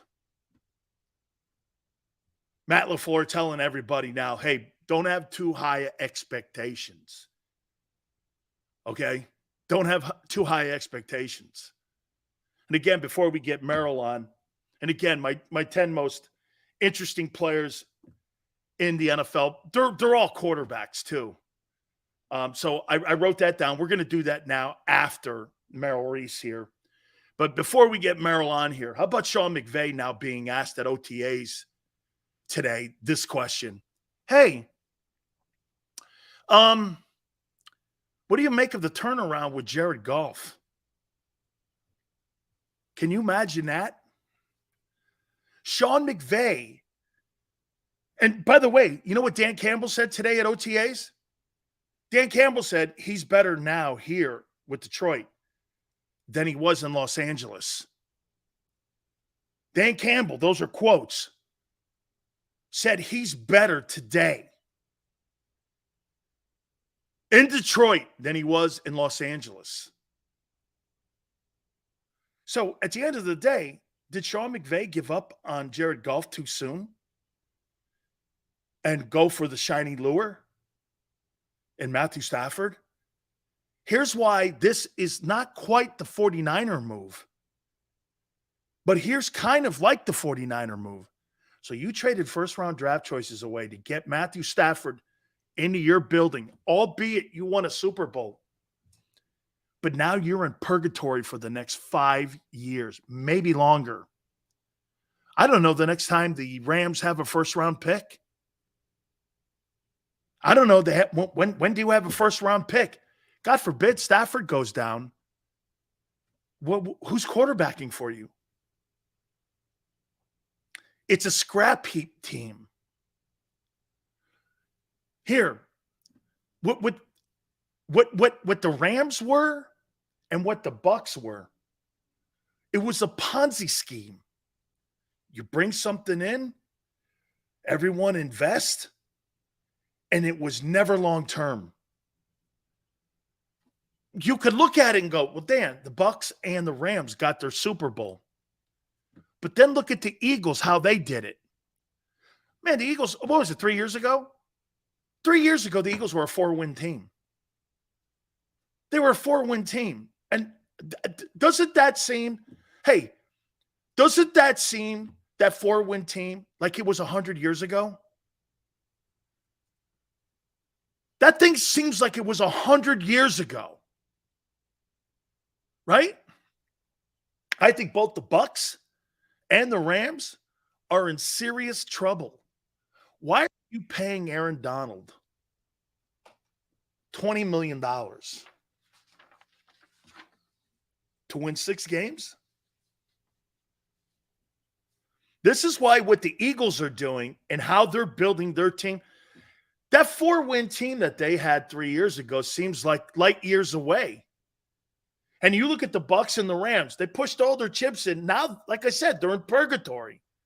The Rams, Jared Goff is turning around Detroit. Last year, I'm going to ask Merrill Reese this question here in a second. Last year, I would tell you this. Outside of the Super Bowl with Kansas City, I would tell you that the Detroit Lions were probably the toughest opponent that the Eagles played last year. It took a 4-quarter effort to beat that team, and that was game 1. They had all the tools. They just don't have any experience. They go into this year feeling pretty good about themselves. And Jared Goff, who would have thought the Rams, and between the Rams and the Lions are in a better place. They're in a better place right now than where Los Angeles. Now, good. Hey, they pushed their chips in and won the Super Bowl. I get it. But you got 5 years of hell of football coming up. Let's bring my friend in, Merrill Reese. Merrill, would you agree that last year the Lions, maybe for you, 1 or 2, probably the toughest opponent that that the Eagles played outside of the Kansas City last year? Yeah, I would agree with you because there were extenuating circumstances. Actually, San Francisco in the playoffs ran out of quarterbacks. The Giants at that point didn't play very well, and they had one game that they lost. The only game they lost with with Jalen Hurts was the Washington game, and that was a strange game with some awful calls. But I would say basically, and don't forget they lost at Dallas. But again, that wasn't Jalen Hurts. That was Gardner Minshew. And the same when they played the Saints and lost, that was Gardner Minshew. So I would say the physically toughest game was that opener against the Lions. Merrill, I said this the other day, and tell me if you agree or disagree here. I heard a comment from OTAs and out of the NovaCare Center that said, we expect Jalen Hurts to make this next step. And I told everybody here, I go, if you're expecting him, that next step to be 5,000 passing yards or 40 touchdowns, he's who he is. My expectation for him is to be the better version of who Hurts is. He's such a unique player. He moves the sticks differently. He thinks the game more. I think where they want to see him continue to improve is his decision-making in game. Josh Allen has all the talent in the world, Merrill, but at the end of the day, he's reckless with the ball. Jalen's not. He's such a great decision maker. Isn't it about being for Jalen to improve the better version of how he wins games? Dual threat. Yeah, that's Jalen Hurts. Perhaps cut down on the running a little bit. I don't think they want him to expose himself to injury quite as much as he did. But he's getting in that. He went in that direction last year, and he is an excellent decision maker. I mean, I remember Dick Vermeil telling me many years ago, the single most important thing a quarterback does is make decisions. Absolutely. And the fact that he protects the football more so than any quarterback in the league, especially when we're talking about the elite guys, I think it has a lot of Brady quality to it. Who do you think, Merrill, that the Eagles are relying on more this coming year, Jordan Davis or Jalen Carter? That's a good question because I don't think we saw the full extent of what Jordan Davis could be last year. He suffered a high ankle sprain that kept him down for a while. I think he suffered a concussion that kept him out for a while. But I think he's going to play a very, very big role this year. As far as Carter is concerned, he comes in as the guy that everybody believed could make the biggest impact in the whole draft. I mean, he's a talent. So we'll have to wait and see. But I think both of them. And I think you're going to see Nakobe Dean make a big impact this year. And I also think you're going to see a lot from Nolan Smith. Merrill, doesn't it seem to you that these Georgia guys are bringing an energy to the building and a youthful energy to the building where, you know, you have a great combination between experience, winning, being a professional, and now you're implementing that youthful environment with these young Georgia guys. It just seems to me that vibe. I've never seen a team, Merrill. Usually after a Super Bowl loss, you see this in momentum. And you see this in added. Look at the Atlanta Falcons, Merrill. They're still recovering from when Brady stole their heart, when they ripped them apart in the second half. I mean, that organization has never recovered. And it just seems to me that this Eagle team, even in the loss, they're just in a better place right now because they've got great youth. And to me, they're just a great environment in that building right now. Well, I think you judge that accurately. I think there is a great environment. And you can see it, you can feel it every day in that building. This is a team that has what they call a great culture. And Nick Sirianni's responsible for a lot of that. And also the assistant coaches. I mean, you and I have talked about the importance of the offensive line. And I've always said, give me a great offensive line and an average quarterback over a great quarterback and a depleted offensive line. Now, fortunately, the Eagles don't have an average quarterback. They have a superb young quarterback, but they also have a great offensive line. And in my opinion, the best offensive line coach in the National Football League and Jeff Stoutland. Merrill, what is and how will the Eagles define a role for DeAndre Swift? I mean, everyone always seems that they think it's so easy just to do this. Well, here, let's just plug him in, and he's just going to go out there. And there's so many talented players that are in the offense already. Just putting a guy into an offense, that's not that easy just to start getting everybody their touches. What do you think DeAndre Swift's role is going to be in this upcoming season for the Eagles? I think he'll be one of their backs. I don't think you're going to see I don't think you're going to see a lead back. I think you're going to rotate them a lot because don't forget, Kenneth Gainwell was pretty darn good last year. And Rashad Penny, if he's healthy, can run. And Boston Scott is a tough little back. We call him the giant killer, but he's tough. I don't think there's going to be what they call a bell cow back this year. You think they're going to be able to replace the 1,300 yards and 11 touchdowns that Miles Sanders had with that group? It's a very good question. The talent is there. Miles, I don't minimize what Miles did. Miles had a terrific year. But but even when Miles was there, they did a lot of rotation. Miles did not stand. Miles was not playing every play. He didn't have 30 carries a game, and I don't think that's their design. I think it's going to be split up. They'll keep the hot back in there. I think it'll be a competitive situation from the first day of training camp until the end of the season. What do you think will be tougher to replace, Miles Sanders or the right guard? That's a good question. There are a couple of very interesting people that can move into that right guard spot. One is Cam Jurgens, who actually was drafted out of Nebraska as the heir apparent to Jason Kelsey as a center. But he's pretty tough. And then there's Tyler Steen. Yeah, Tyler Steen from Vanderbilt and then played last year at Alabama. He's awfully good. But again, it's very tough for me to sit here without seeing one hit. And, you see the stuff a little bit at the OTAs, but you will know when the training camp comes and when they really go at it, you see how he adapts.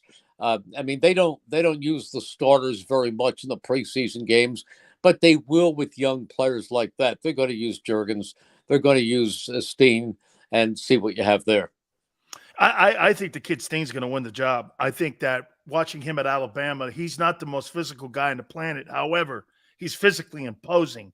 He's 6'5". He moves his feet. He's got great hands. And you hear Lane and Jason saying one of the most important things you could possibly say to an old lineman early in his career. And you're right, Merrill. You can't really take a lot out of helmets and shorts in OTAs. But what you can take, most of these coaches and position coaches, they overload the young players with knowledge, and they want to see how much that you can absorb and how much that you keep.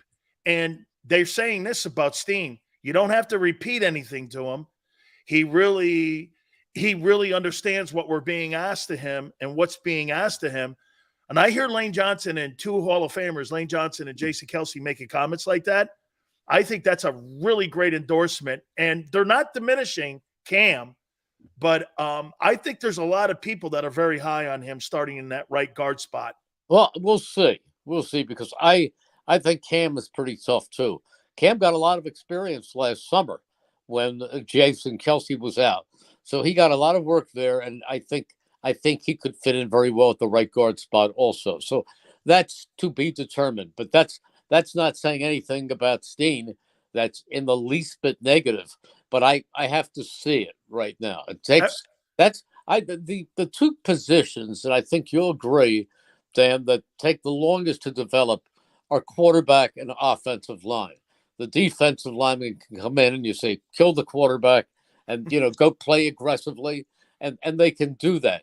But offensive line with all the switches and stunts and everything else, it takes a lot. No matter how bright they are, it takes a lot of experience. That's why you traditionally see guys later in their careers. I mean, what the Eagles had last year with Sue and with Linval Joseph, those two guys were really good run stopping. And by the way, they weren't asked to be pass rushers anymore. They were asked to be more one-dimensional. But when you see these old linemen, the great O-linemen. Look at Lane. Look at anybody who's played the O-line. Trent Williams right now. Most of these guys are in their mid to late 30s. And that's when you really see guys in their prime is in their 30s when you're a great offensive lineman. When you get a guy like Baselli or you get a guy like Anthony Munoz that is immediately great, those are just outliers. Most of the guys, I mean, like Jordan Mailata to me, I think he has the chance because of his size and he just has lack of experience and reps. The more he gets, I'm telling you, Merrill, that I would say this in 5 years, he's the dominant left tackle in the game. Oh, I agree because aside from the attributes that you mentioned, he wants it so badly. He loves the game, and he has that offensive lineman's mentality. He wants to mow over who's ever in his path. He's very, very talented. They struck gold when they found him. Last two questions for you. Who or what concerns you more going into camp in a few weeks? The linebacker position or the safety position? Probably. It's tough to say. I think they'll be okay at the safety position. Don't forget they did pick up Terrell Edmonds, and the young player who stepped up, the undrafted free agent out of Middle Tennessee State. And they got Sidney Brown back there. What? They got Sidney Brown back there now. And they do. He's young and talented, so we have to see what he can do. And of course the linebackers, you're going to see Nakobe Dean step up this year, and he's a big deal. And you're going to see Nolan Smith step up this year. So this is a wait and see. But let me put it this way. Neither position concerns me to the point where I say, boy, that's going to be a real weakness. I think they have the people who can fill those needs. You know what, too, Merrill? Ike Reese said this a couple months ago, and I had a conversation with Ike about this. You don't have to have those Buddy Ryan defenses anymore in today's NFL.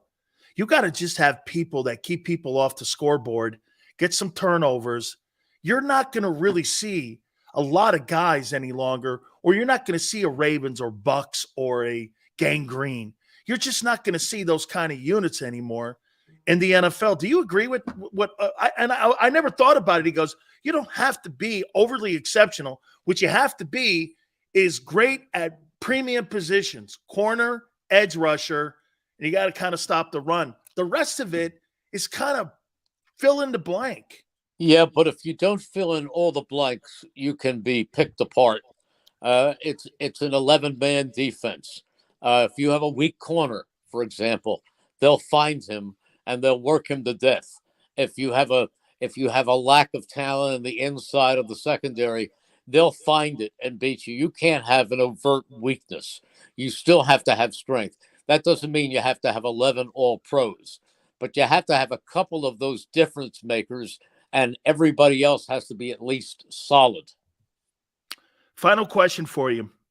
NFC, 49ers, Seahawks, or Cowboys? And before you answer, Dak is 8-3 versus the Eagles. And since 2000, Seahawks are 8-3 versus the Eagles. And the Eagles have to travel to Seattle, which is a very tough trip to get up there. It's always tough to play, even when it was in the Kingdome. As you know, Merrill, that's a tough-ass place to play. And that new place they play in is no walk in the park as well. And 49ers, obviously, they still are a headless horseman. We don't know what's going to go on with the quarterback position. We don't. What team still do you think will be giving the Eagles, and what team concerns you the most? Because I think it's going to be a four-headed race for home field advantage.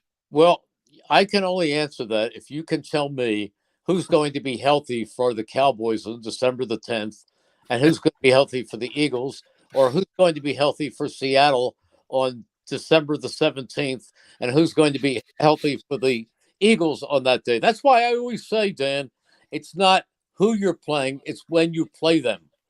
It's all about injuries in this game. But on paper, and maybe it's just history, the team that I worry about most not only in the NFC, but in the NFC East, of course, is Dallas. Okay, well then I'm gonna rub my genie bottle here. And Merrill answered it like he was running for political office and for mayor of Philly. Nope, not me. Who are you more worried about? Well, I'm not looking down. I'm not. What do you think? I'm a fortune teller. I'd be playing Powerball, Dan, if I could do that. Right, but it's true, isn't it? Isn't it more important It is to play a team than who you play? It is. That history changes greatly. Merrill, that history stuff is for the media. At the end of the day, what's your roster look like on December 14th? What's your roster look like on January 4th? Dan, if somebody told you last June the 7th that Seattle was going to really rely on Geno Smith, Never. What would you say? I had them ranked as the worst team in the league last year because of that court, because of who he was. There's no doubt. I would say this to you, Merrill, that the Seattle Seahawks were the biggest surprise in the NFL last year. Because who would have said this? They're better off without Russell Wilson.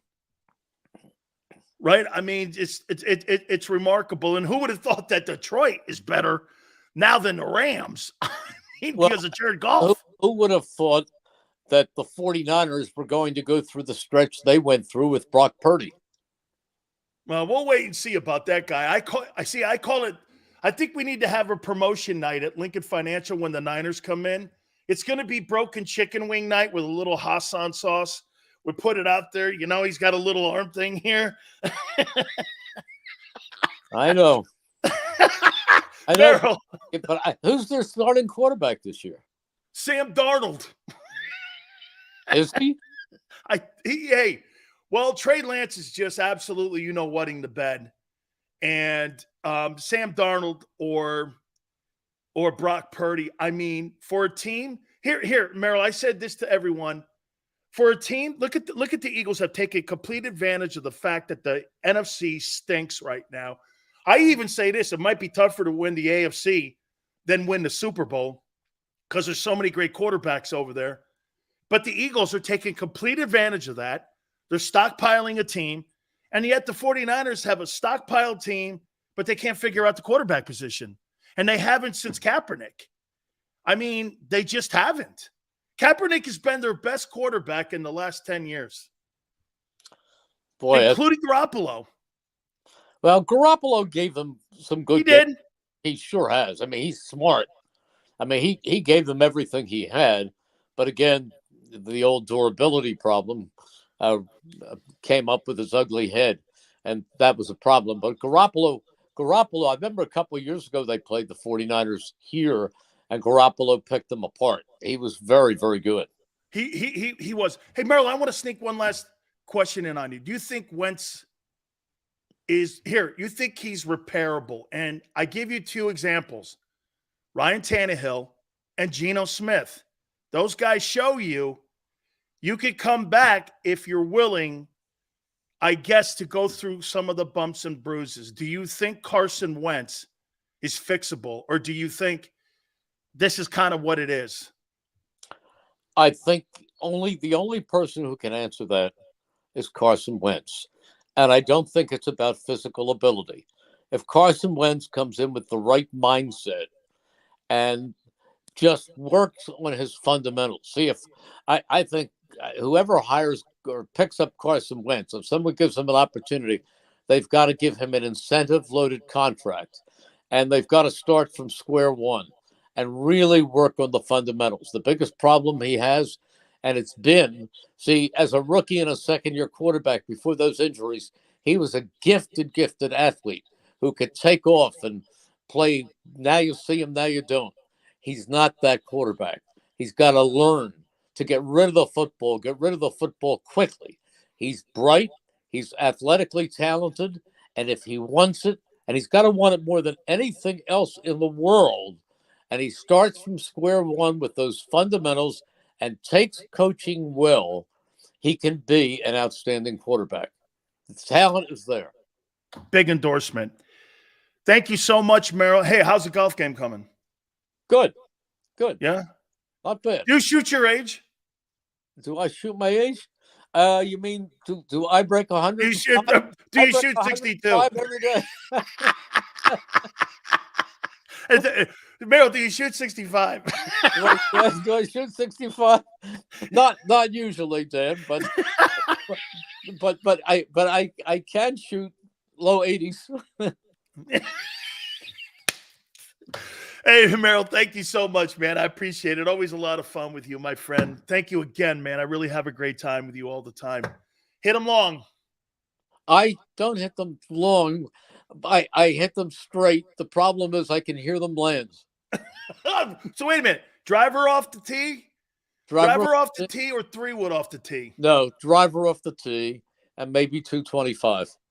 I'll tell you what I do to keep it like in the lane, especially if they're tight, like Marion and places like that. I hit one of those 2-irons. No. I get that 2-iron down there with a nice little, like this, Merrill, with a nice little fade to the right. Open that foot up a little bit, play it off the back foot, hit that baby out there and let that thing fade right in there. No, I've got to use my driver for maximum distance, but I am very consistent with it. Fantastic. Well, you're always consistent in everything you say here. Thank you so much, Merrill. Catch up with you again, my friend. Take care.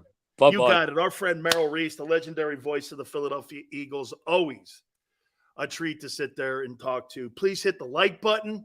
By the way, I saw Niner. He goes, Big Sills knows what a big stiff is. That's what the wife said, Jackson. Hit the like button. Keep it here on the National Football Show.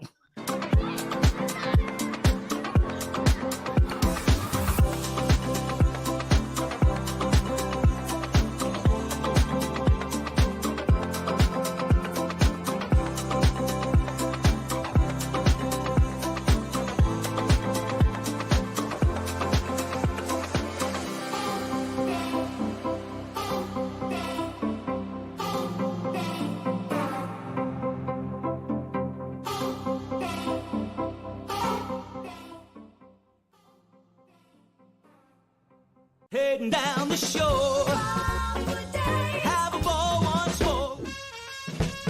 Here, imaginations run wild and time stands still. Because here, you can find the best of the Jersey Shore, all on one 5-mile island. So leave the old you behind and get lost in the woods. Wild, wild, wild wood days.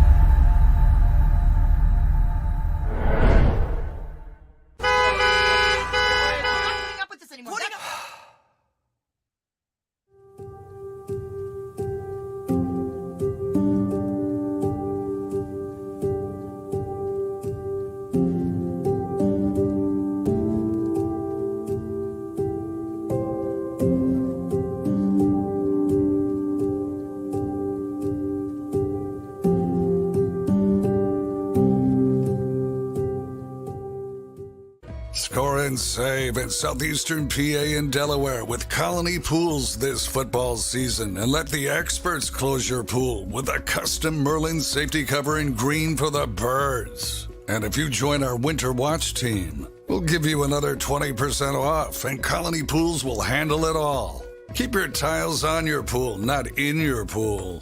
Fly with Colony right now, Birds fans. Visit flywithcolony.com. Hi everybody, my name's Jason Lombardi. I'm an inspector at DryTech.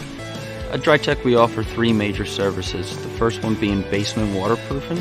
The second service we offer is foundation and structural repairs. And then the third service that we offer is mold remediation. If you feel you are having a waterproofing issue, give DryTech a call or check us out online.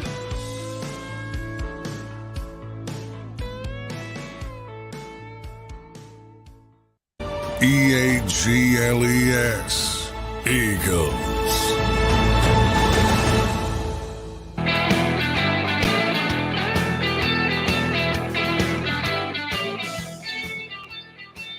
So this goes in for Niner here. Hey, Niner. Because Niner wants me to make sure we have good content.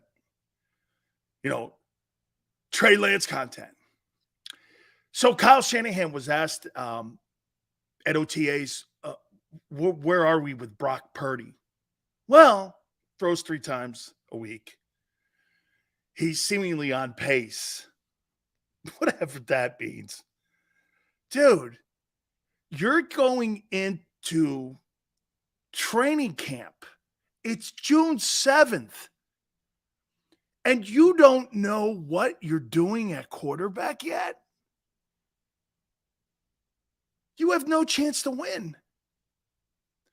I don't give a shit if you have the 1974 Pittsburgh Steelers. You are not going to win. You have no chance. Hey, we had a really good Deebo Samuel's good. Okay. Who's your quarterback? I don't know. Hey, it's one thing to do this.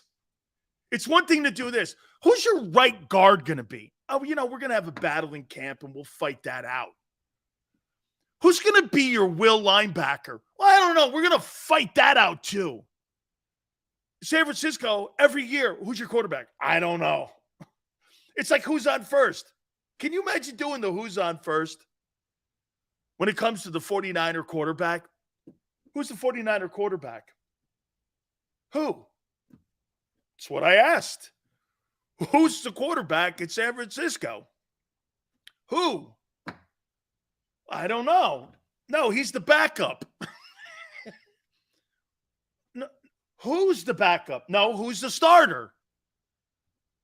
I'm asking you who's the starter. Right. No.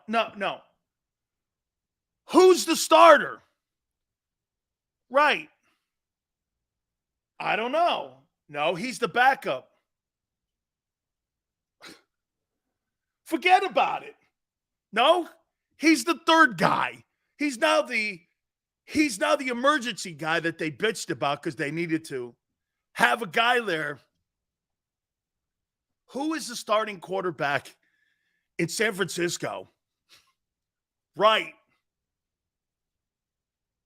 This is like an Abbott and Costello skit.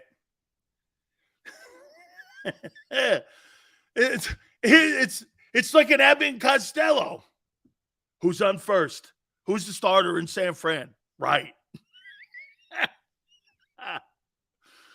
I don't know. No, he's the backup. Holy cow, man.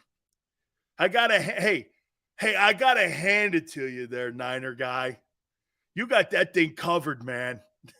The 49ers, once again, hey, if you're an Eagle or Cowboy or Seahawks, all you got to do is just do this. Who's on first? Who's the starting quarterback? That's all we do. Who's the starting quarterback in San Francisco? Right. Dude, it's an Abbott and Costello skit. He was asked the question, yeah, Brock Purdy's on schedule to be ready for some time in camp. Okay. Holy cow, dude. I don't know. Oh, he's the backup. Well, dude, when they carted Josh Johnson out in the Eagle NFC title game, I swear to you, I was like, do you understand that I covered Josh Johnson when he was drafted by the Buccaneers in like 2012? And Doug Williams really loved the kid. Hey, who would have thought Josh Johnson's been in the league and had a longer career than Tebow? Josh Johnson might actually have a longer career than Brock Purdy. Damn, dog. Yeah, Ben, I like your 49er quarterback selections too. Hey, Ben, you never have to worry about the 49ers winning a Super Bowl again, because those are long gone days from Steve Young and Joe Montana. I mean it. Why? Hey, can I ask you this? Why would you let Garoppolo go? Why did the 49ers let – doesn't this make no sense? Why did you let Garoppolo – Garoppolo, by the way, from what I heard today, he's going to be ready for training camp. Why did you let Jimmy Garoppolo go? He was the only sure thing you had in the building. Why did you let him go for Brock Purdy? Oh, wait. No. Brock Purdy, I don't know if he'll be ready to play. And you got one play Trey. So you got one play Trey and Brock Purdy. And you decided to move off a guy who's 44-19 for you and 5-2 in the playoffs. This again shows you about not having common sense at the quarterback position. It just shows you, man, 49ers judgment at the quarterback position. No show, Lance. Hey, dude, seriously, if I was looking for somebody to be in a foxhole with me, Trey Lance would be that guy because he could throw a grenade. That's how he throws a football, like a grenade. Watch him in those drills, man. It's quite hilarious. Okay, seriously, it's like watching Jimmy Fallon throw a ball. you know the guy. Hey, by the way, Kyle Shanahan. I don't know about you, but Kyle Shanahan's the guy that I used to see in dodgeball. That if I saw him cowering in front of me, 2 feet down from me, I'd plant one right in between his eyes. Boom. No mercy on him. Doesn't Kyle Shanahan come off like one of the guys that you just want to take your dodgeball and you just want to plant one right between his eyes? I mean, he would be like, if he tripped, I'd be like, no mercy. You would think you were in a scene from 300. This is Sparta. Man, I'd get him. I love that movie, by the way. Oh, man. All right. I want to get to my most interesting players in 2023. So as they said, Trey has a great offseason, probably because he isn't throwing footballs. Oh, man. You bring heads of conquered kings. You insult my queen. Maybe you, Persian. I love that guy, man. Totally dope. Hour number 3, Power Hour. Keep it here on the National Football Show. Do you stream on a Roku, Fire Stick, Google TV, or Apple TV? Now you can watch 6ABC 24/7 with the 6ABC Philadelphia streaming app. For the big story on Action News, Search 6ABC Philadelphia and start streaming today. Go to get your game on. Go for the beers.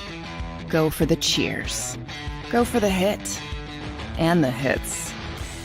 Go for the stakes and the stakes. Go to get your parlay on. Go to get your party on. Go for the scene. Go for the screens. Go for the gallery. Go for the win. Go to Ocean. Visit theoceanac.com to plan your visit. The greatest fans on earth. It's a bold statement, but would you expect anything less from Philadelphia? 58 years of heartache creates a toughness, a grit, a resolve not found in most. Sure, our prayers were answered, but now that we've had a taste, we're looking for more. Pondley Hockey, official partner of the Philadelphia Eagles.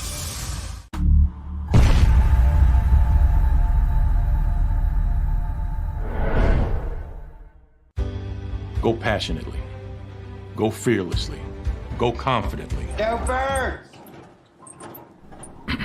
Go confidently towards your goals with First Trust, Philly's hometown bank for nearly 90 years, and the official bank of the Philadelphia Eagles. We're focused on getting you over the goal line. So go with conviction. Go with trust. Go Birds!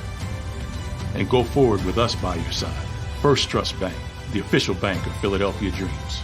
Oh, and go Birds. All right, did you know I was the mommy slam dunk champion? Really? Yes, really don't sound so surprised. Let's see it. Oh, you're ready. All right, here we go. Let's hear the crowd. So go to right, I go to left, fake 'em out. Mama go up, She did it.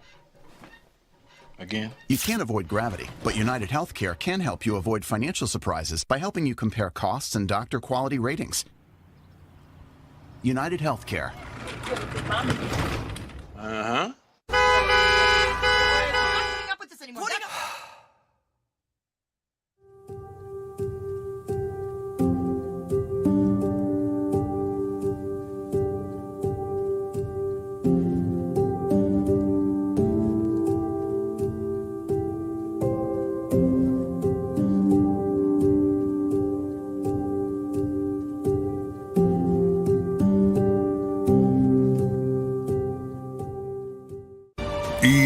EAGLES.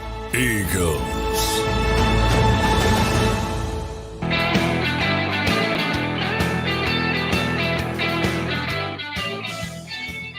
Big Sales National Football Show. Appreciate you all coming aboard. We're going to do our most interesting players in 2023 in the NFL season here in a second. But tonight, game 3 of the NBA playoffs. And I'll say this to you about Jimmy Butler, man. Talk about a guy who has his legacy in his hands.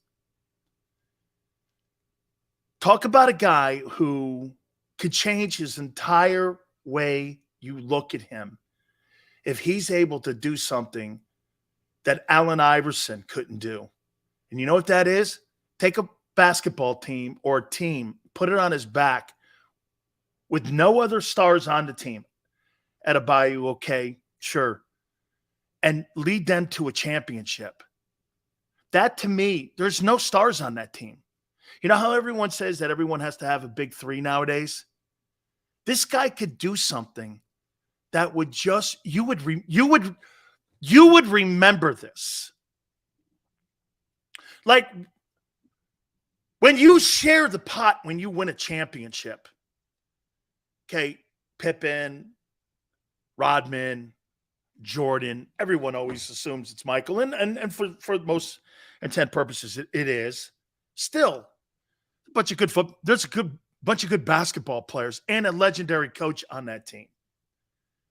And a legendary front office guy, even though whatever you think about Jerry Krause, still was legendary, was able to find guys and put role players around a guy and know exactly. Do you know that's a pretty damn good comparison? In my opinion, you want to hear this about Howie Roseman? Howie Roseman is a modern-day Jerry Krause. He's just got more respect with the players in the building. Jerry Krause found Pippen, made a deal for Kukoc, found him, had a revolving door at center, got rid of Horace Grant, convinced both Jordan and Pippen that in the best interest of winning was to have Rodman on the team. Fired a coach who Jordan loved in Doug Collins. He was the architect of the entire Bulls championship. Wasn't Michael Jordan or Phil Jackson. Those guys don't want to ever give that guy the credit. But they weren't.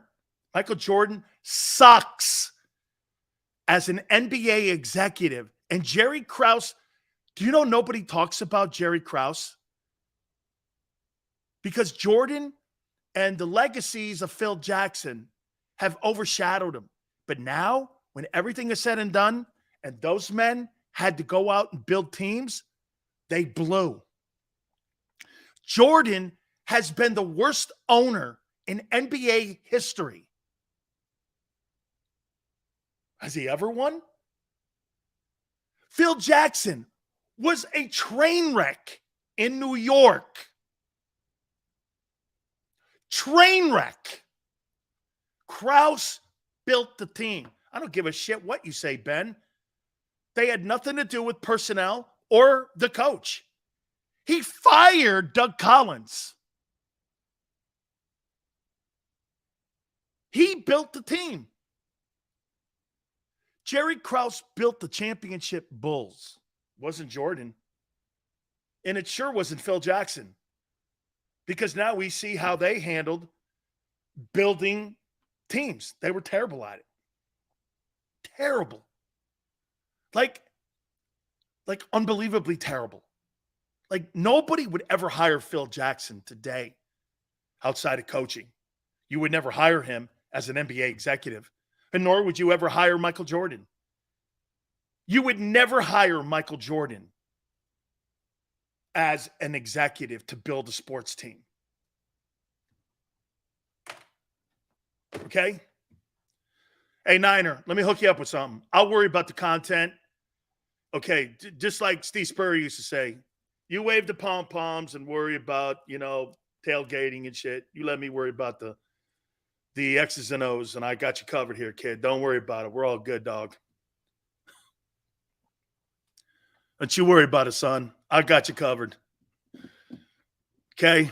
Yeah, you worry about pom-pomming and waving and cheese and breeze and little wiener dogs, and you let Big Sills worry about the content. I got you covered, kid. But Krause had MJ, Howie won them.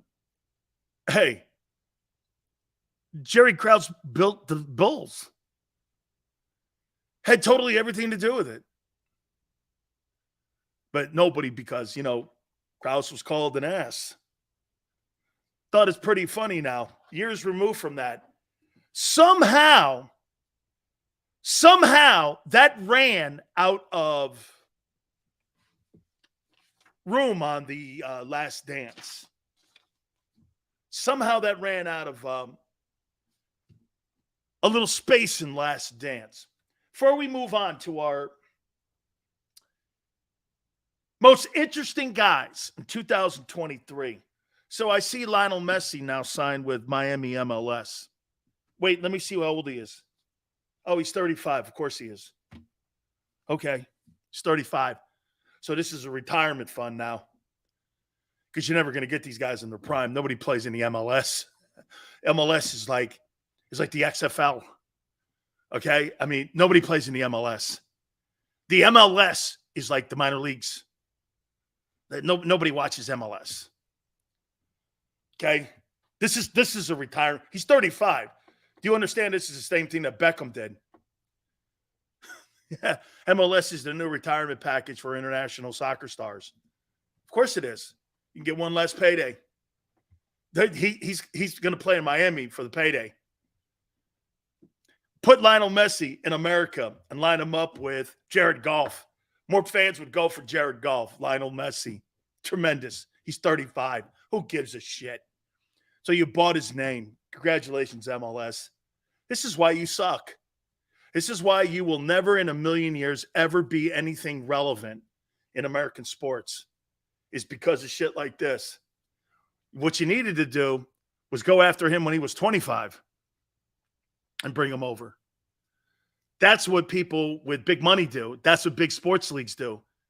Why isn't Adidas or Puma or any of them other people bringing those guys over here? Because you know why? They can't compete with Real Madrid, and they can't compete with Man U. They can't compete with any of them.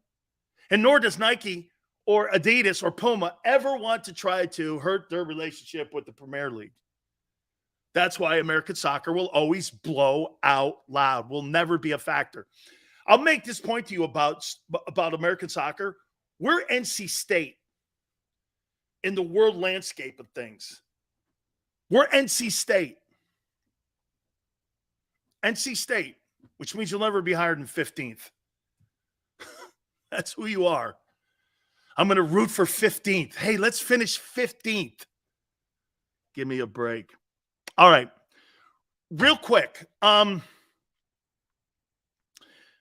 of the reasons that I do believe that Tyler Steen once again wins this right guard's position, I think he's a better player. I think he's a better ball player. Not taking anything away from Cam. I think Cam is going to fit right in when Jason Kelsey, he's a center. I'm trying to think how many centers have ever moved to right guard and been successful in the NFL.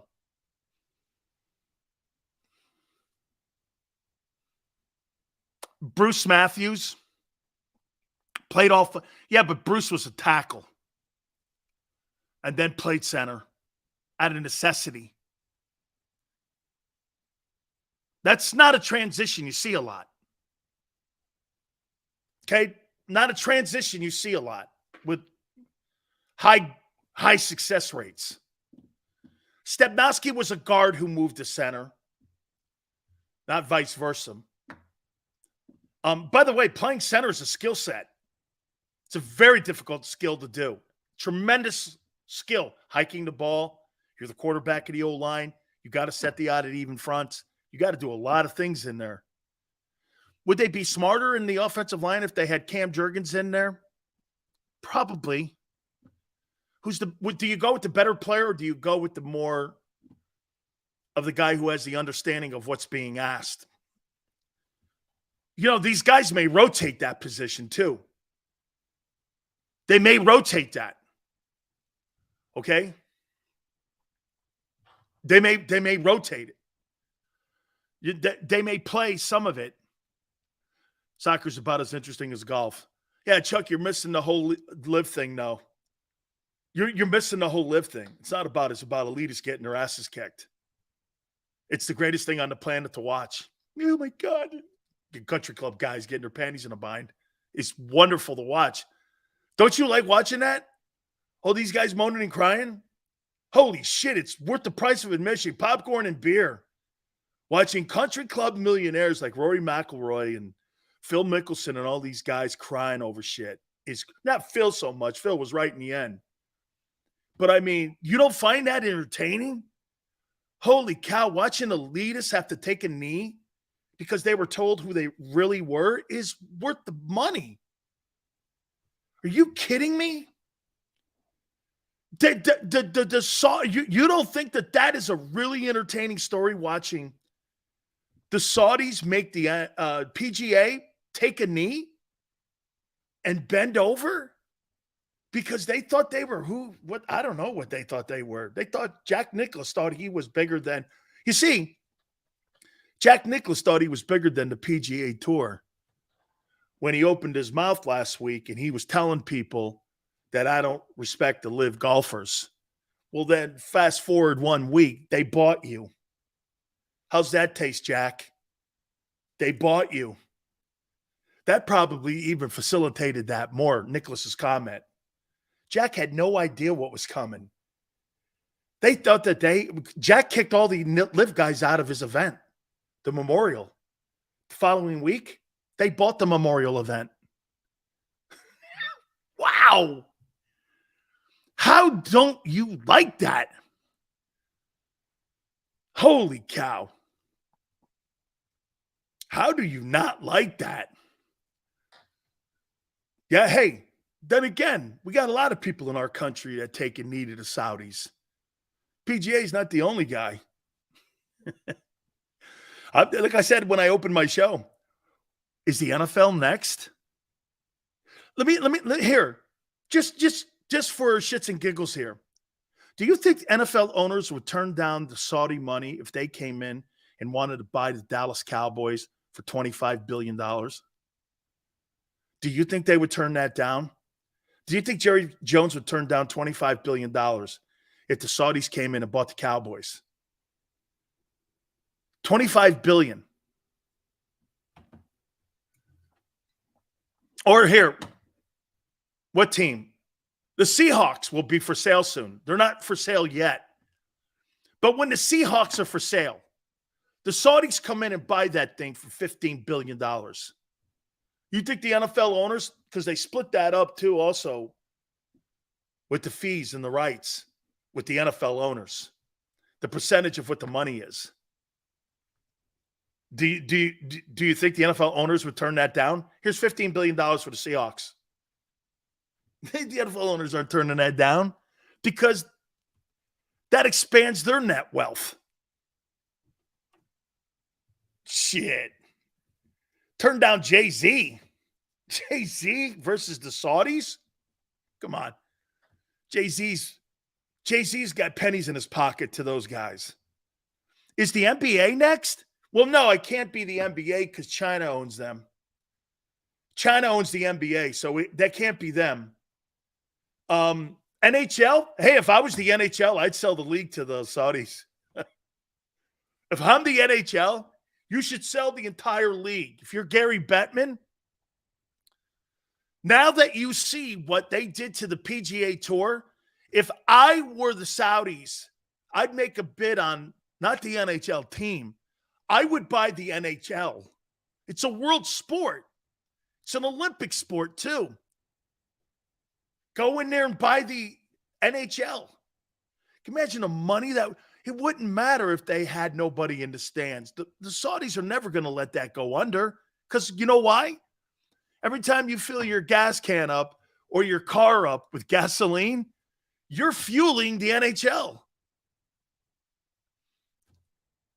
Every time you rip the Live Golf guys because they were responsible for dropping 9/11 or the buildings of 9/11, and you're bitching about it, think about that every time you fill your tank full of gas.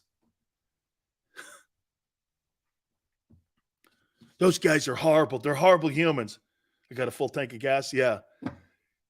Guys over in the desert are going like this. Thank you. Every day. All those Saudi princes must be doing this. Thank you, America. Thank you, America. All right. Listen to people who beat their egos and think they're who they are, but you're not. You're a worker bee. Okay?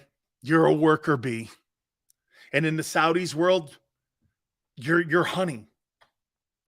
You're the product. Give a shit about you. Think about all the shit that the PGA gave the live golfers and the Saudis and how they used all those people, those poor souls who died in 9/11. It didn't matter. They didn't care. They were going to run you over. Boy, they'd use a lawnmower. They ran you over with a lawnmower. Hey, dude, they killed that reporter from the New York Times. They killed people in New York, Pennsylvania, Pentagon, all the things that went on during 9/11.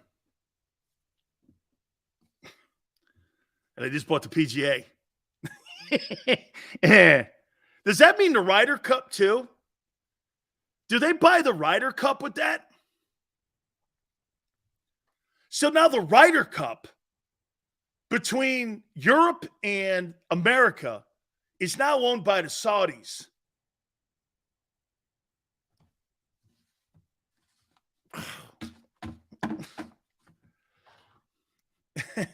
I wonder how CBS is going to present this. Hey, because at the PGA Championship, they did everything they could to make sure that they didn't give Brooks Koepka his due for winning another major. I think that was major number 5.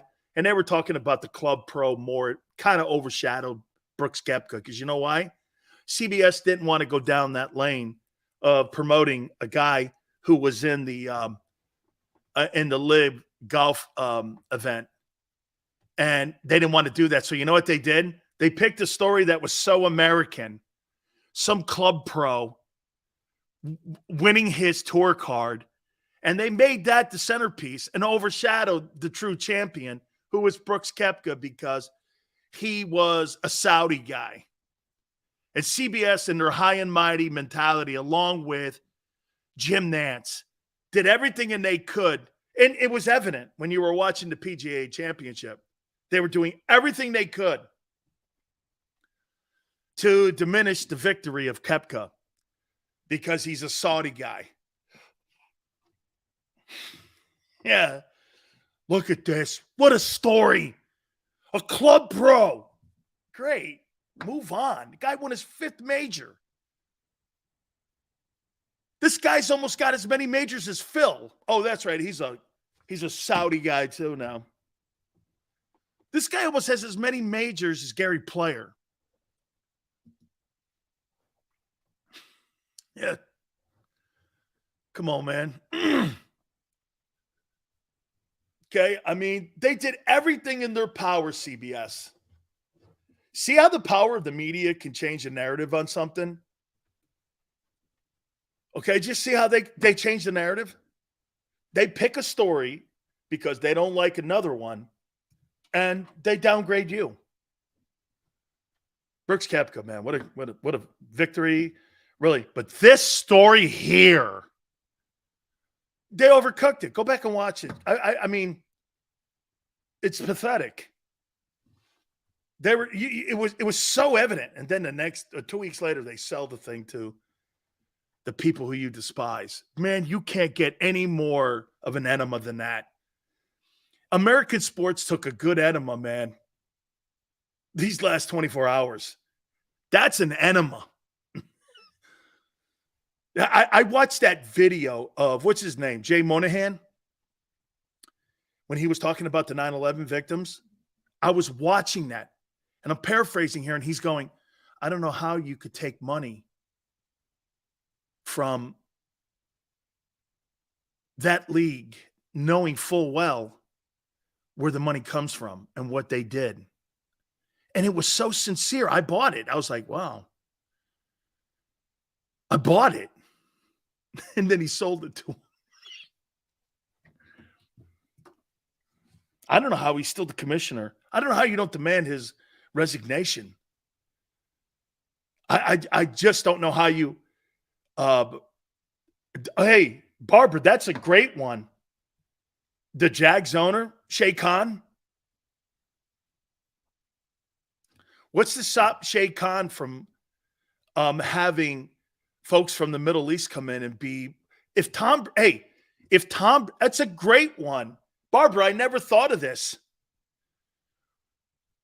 What if Sheik Khan, who is one of the richest men in the world, not just in the NFL, in the world, brings in a partner that buys a percentage share of the Jaguars?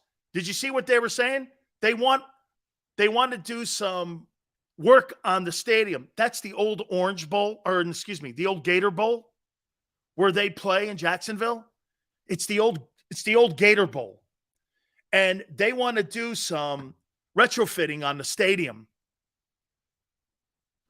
Mark Davis just got Tom Brady as a minority partner for the Raiders, and he's under investigation for that XTX scandal where they basically bullshitted American and world investors.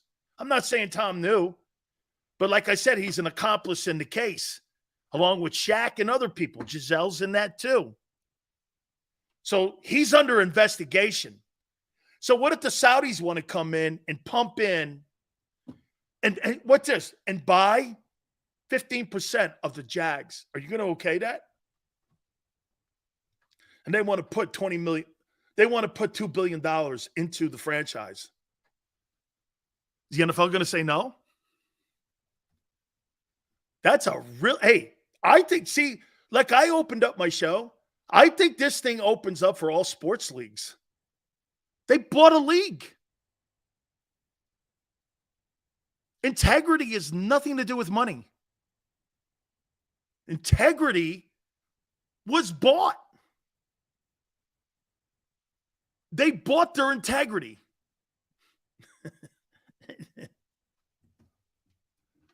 We can't do that. How much? What's the price? I can't do that. $25 billion. Maybe I can.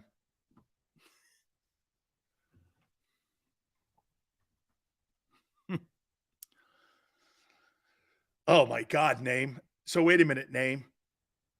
Rock sells the XFL to the Saudis, and then they go to the highest bidder. How about this one, Yale? Since Rock's having some financial issues with the XFL, what if he sold it to the Saudis? $50 million contracts? These guys would go like this. Here's $75 million to come play here. They offered Tiger Woods $800 million to join the Live Tour.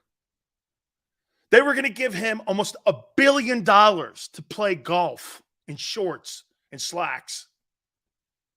What would you give somebody like that that's revered more in America? I don't know if anybody's more revered than Tiger. Tiger's, he's an outlier guy. Can you imagine? They buy one of these off leagues. What if you buy the Canadian League? Canadian League's got financial issues too. Huh? All right. I wrote down here the Big Sales top 10 players to watch in 2023. I wrote these guys. I thought, who is going to be the most compelling players that will be in the NFL this year that will be must-watch television? Appointment-setting TV. Who's going to make me tune on the television set to watch them this year? Unfortunately, all these guys are quarterbacks. So I'm going to start at 10. Bryce Young for me. Man, he's a small dude. Can he do the things that he did at Alabama and Carolina and be the guy that we think he is? He is the only quarterback, in my opinion, that was drafted this year that was ready-made for the NFL. The problem is his size. Now, the National Football League is no longer the league where you get to kill quarterbacks. Plays into his benefit. Also, the NFC South is terrible. The NFC is terrible. Could Bryce Young be the guy and the driving force? And you got Frank Reich, who knows how to deal with quarterbacks. I think he starts right away. And the Panthers, believe it or not, along with Bryce Young, they're going to be appointment-setting television for me. Number 9. I got Justin Fields here. Again, very mediocre, as you say, Barb. NFC plays into the Bears. The Bears, though, again, who's the wideouts? The kid Claiborne from the Steelers. I mean, I'd like to see, but I doubt that D-Hop would go there. They got the money to pay for. They got a shit. Actually, the Bears could afford him. The Bears could afford DeAndre Hopkins. I'm going to be interesting to see what kind of step does he take a Jalen Hurts step? Does he move like Jalen did? And does he elevate his game like Jalen Hurts did in Chicago? I'm going to be interested to see if he's that guy. So he's appointment-setting television in 2023 for me. I'm starting to like him more. Number 8, Jalen Hurts. Is Jalen going to put another season together? So far, here are his years. C+, A. So right now, he's with a grade of B as a quarterback. Okay? He's a B. C and a B. No, C and an A. Excuse me. He's a C and an A in his first 2 years. First year, I thought the team carried him to the playoffs. He wasn't very good. I didn't think he was special. And nor did the Eagles. That's why they went and got 2 1s. Okay? That's why they went and got 2 1s because they weren't sold. On June 7th of this time last year, Howie Roseman wasn't sold. And don't try to change the book because that's not. Last year was the breakout year. Okay. That's why I just said, let's see him do it again. Tougher schedule. Great looking offense. New coordinator. Now you have the bullseye on your chest. The Eagles have the bullseye on their chest. Is he the guy? Is he the elite guy? Let me say this to you. If he puts another year like he did last year, all he has to do is duplicate it for me.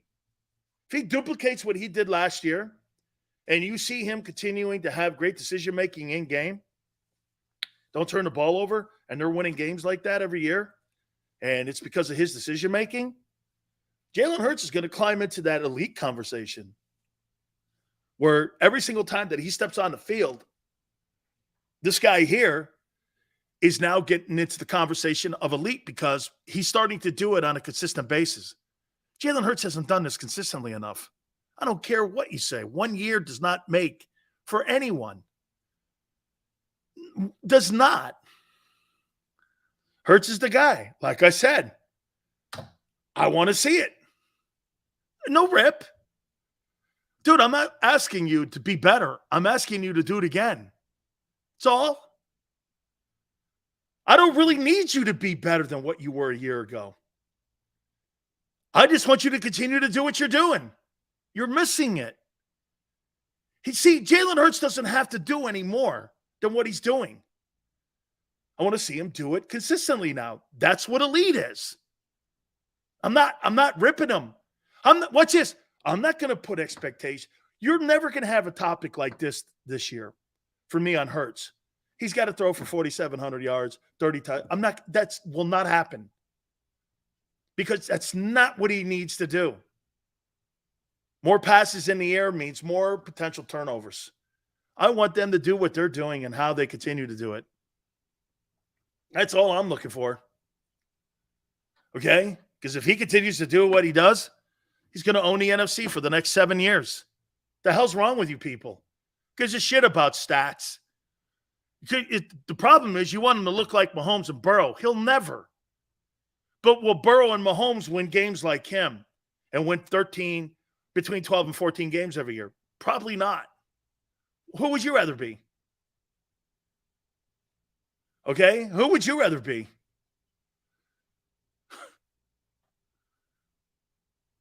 And they won't look right, Yale. And they won't look like him. That's great. It's the best comeback yet on that conversation. You're right. They'll never look like Josh Allen or Burrow or Mahomes, but neither will they look like Hurts. See, you have the Dan Marino, or you have an outlier. Nobody's in the league like him, including Lamar. Arthur goes, he got $50 million. Whatever, dude. And there's not a quarterback that makes all that money outside of Mahomes that has a winning postseason record. I showed you that list. Lamar makes 51. He's 1-3. Woo! Kyler's 46, 0-1. Dak's 46, 2-4.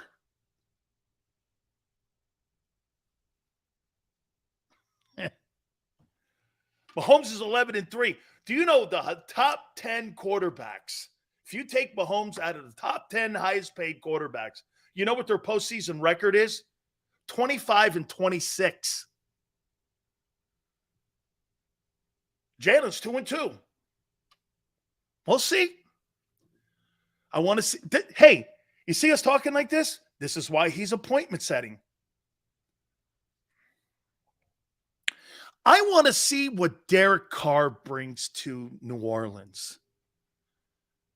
Hey, tell me what you guys think New Orleans is going to do this year in the NFL. What would you think New Orleans? Just a prediction. I can't figure it out.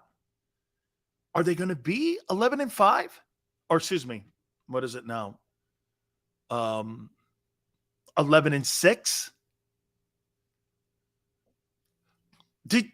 10-7? So you think they're a 10-7 team? What do you make of the Saints? 11-6? That's a pretty good record. I think Falcons will be better than New Orleans. They don't have a quarterback. Desmond, I don't see it. Desmond Ridder, whatever, 9-8. They suck, but they're in the NFC, and they're in the NFC South. So we're thinking the Panthers then are going to be better. Okay, all right. I this is why he's appointment setting. I don't know what Derek Carr's going to bring to the Saints.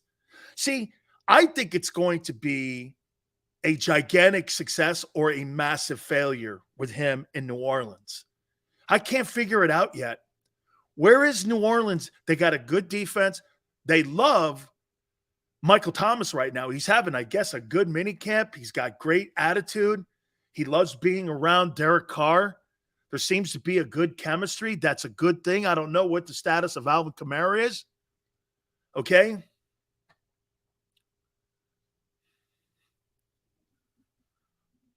I mean, he's appointment setting for me. Obviously, I got Jordan Love here. Packers. What's he going to look like? You know, I'll tell you what. Do we not agree when he got into the Eagle game, I didn't think he looked bad. Didn't he have a deep throw touchdown late in that game? Didn't he have a deep throw touchdown? I thought I could have swore he had like a deep throw TD pass in that game versus the Eagles. And I don't think he looked that bad in that game. And I just don't know who he is, because I personally believe, look, you drafted him and then you turned around and you gave Aaron Rodgers $150 million and a 3-year contract. So you couldn't have been that sold on the kid.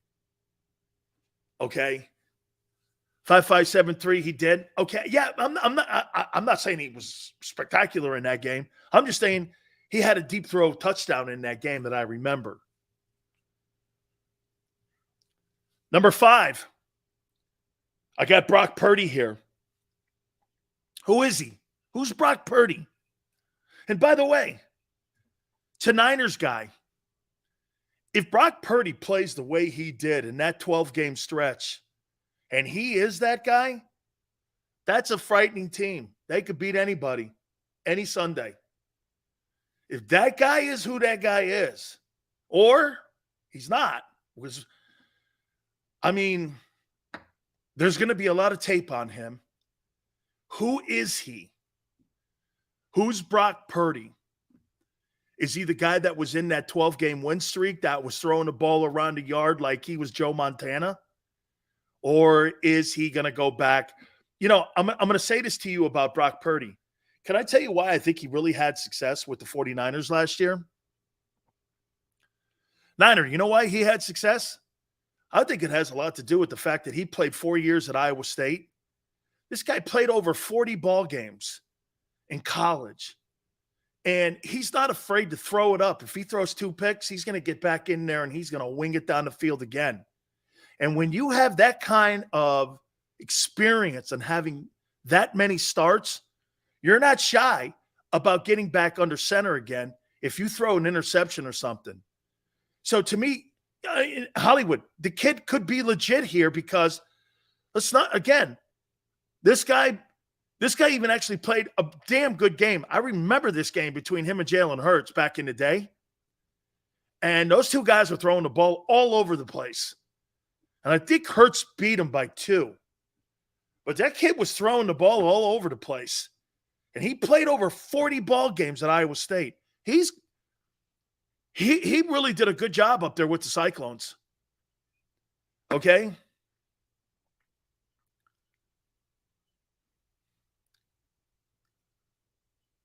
Well, I'm being serious here, because he's must-see television here. He's must-see TV. Whatever. Hey, you know what? Niner and Ben are like the guy that you sit there and like you're playing with your guys, and those are the 2 last dudes picked in wiffle ball. because they're always bitching about something. Where's the home run? If it hits the gutter, is it a homer? You mean what if I swing them out? You mean I have to run to first? Ben and Niner are they're the last dudes picked in wiffle ball. Did you hear what he said?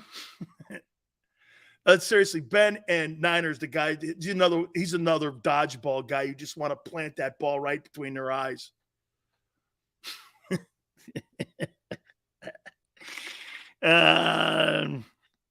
Oh man! Do I have to run the first in wiffle ball? It's wiffle ball. It's wiffle ball, dude. That's Dan's view. Hey, Yale. You know what? It's kind of like Superman. Superman's view of certain people, like Ben and Niner. Those guys are Clark Kent.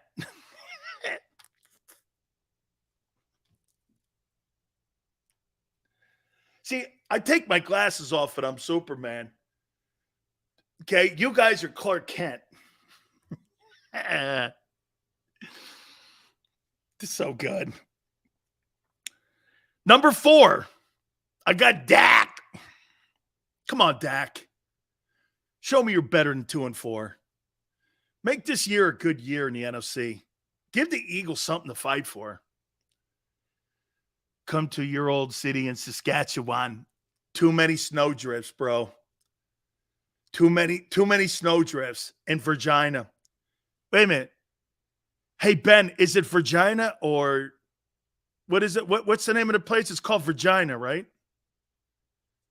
Isn't it Virginia, Saskatchewan?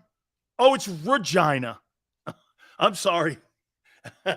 I'm sorry. It's Regina. I'm sorry. I apologize. It's Regina. Raw. It's like when Trump says China. He says China. It's China. Yeah, Mr. President, we're having issues with, our adversary. Who? China? No, China, sir. That's what I said. China. Steve, it's China. Thank you. I got Tua at 3. Dude, you stay upright and you give the Dolphins 13 ball games, the Dolphins could be a player in the AFC. Okay? They could take it. They could take it and go far. I got Lamar Jackson at 2. These are all appointment-setting quarterbacks that I want to see this year. Lamar, are you going to be healthy? Dude, if Lamar Jackson plays 17 games, he could win the MVP too. Imagine that. Lamar comes back, outshines Jalen. Ew. Jalen's back to the bus. He's back to the back of the bus. That guy plays.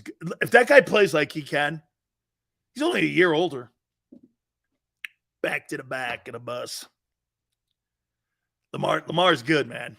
I'm looking forward to him. And obviously it's Aaron Rodgers. I want to see what this toolbox does in New York. Can he do more than what Chad Pennington did? Okay? Can he do more than Chad Pennington? All right. Hit the like button. Taking a timeout. Keep it here on the National Football Show. Do you stream on a Roku, Fire Stick, Google TV, or Apple TV? Now you can watch 6ABC 24/7 with the 6ABC Philadelphia streaming app. And the big story on Action News? Search 6ABC Philadelphia and start streaming today. Go to get your game on. Go for the beers. Go for the cheers.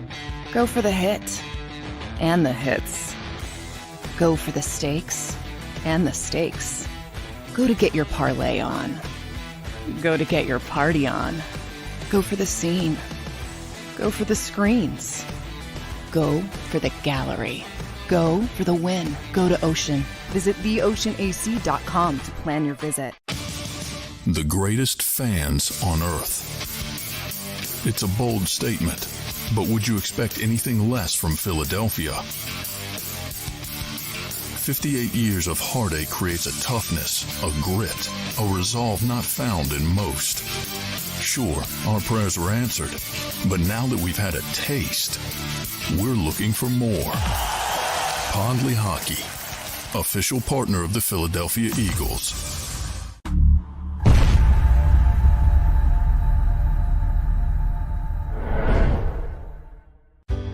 Go passionately. Go fearlessly. Go confidently. Go Birds! Go confidently towards your goals with First Trust, Philly's hometown bank for nearly 90 years, and the official bank of the Philadelphia Eagles. We're focused on getting you over the goal line. So go with conviction, go with trust, Go Birds! and go forward with us by your side. First Trust Bank, the official bank of Philadelphia Dreams. Oh, and go Birds. All right, did you know I was the mommy slam dunk champion? Really? Yes, really don't sound so surprised. Let's see it. Oh, you're ready. All right, here we go. Let's hear the crowd. So go to right, I go to left, fake 'em out. Mama go up, She did it. Again? You can't avoid gravity, but United Healthcare can help you avoid financial surprises by helping you compare costs and doctor quality ratings. United Healthcare. Uh-huh.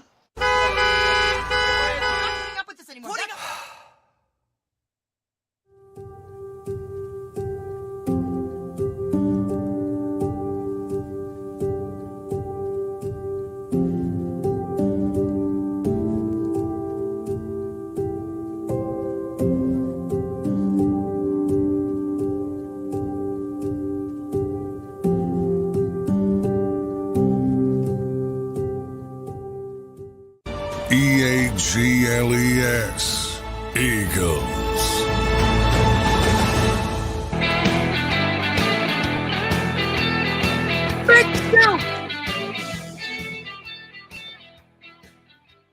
Yeah, man. And listen, it's not a rip on Hurts when I say what, and again, and quite frankly, I got him low on the list here. I got him down at 8 because I personally think that this guy's going to have a good season this year. I do. And I heard, hey, I'll tell you what Greg Olson told me about him. And he agrees exactly with my take on him. And he sees him the same way as I do, Greg Olson. Look, man, you're investing in the dude. And you're investing in him. He doesn't have to get any better. I don't know how much more better he can get than what he did a year ago. I don't think there's a massive ceiling because the massive ceiling means what? More yards carrying the ball. So you would rather have Jalen Hurts have more passing attempts, which quite frankly mean more opportunities and turnovers, than do what he did a year ago. Think about how that sounds. Okay? Think of how that you want him to throw the ball more. And every time you hear people say that, that gives more chances, tip passes, fumbles, more opportunities and turnovers. The key to the Eagles' success is Jalen Hurts handling the ball, not A.J. Brown, Devontae Smith. You want the best football guy that handles the ball the best to have the ball in his hands the majority of the game. I don't want to put it in the hands of receivers. I don't want to throw it across throwing it across the middle is a high turnover play.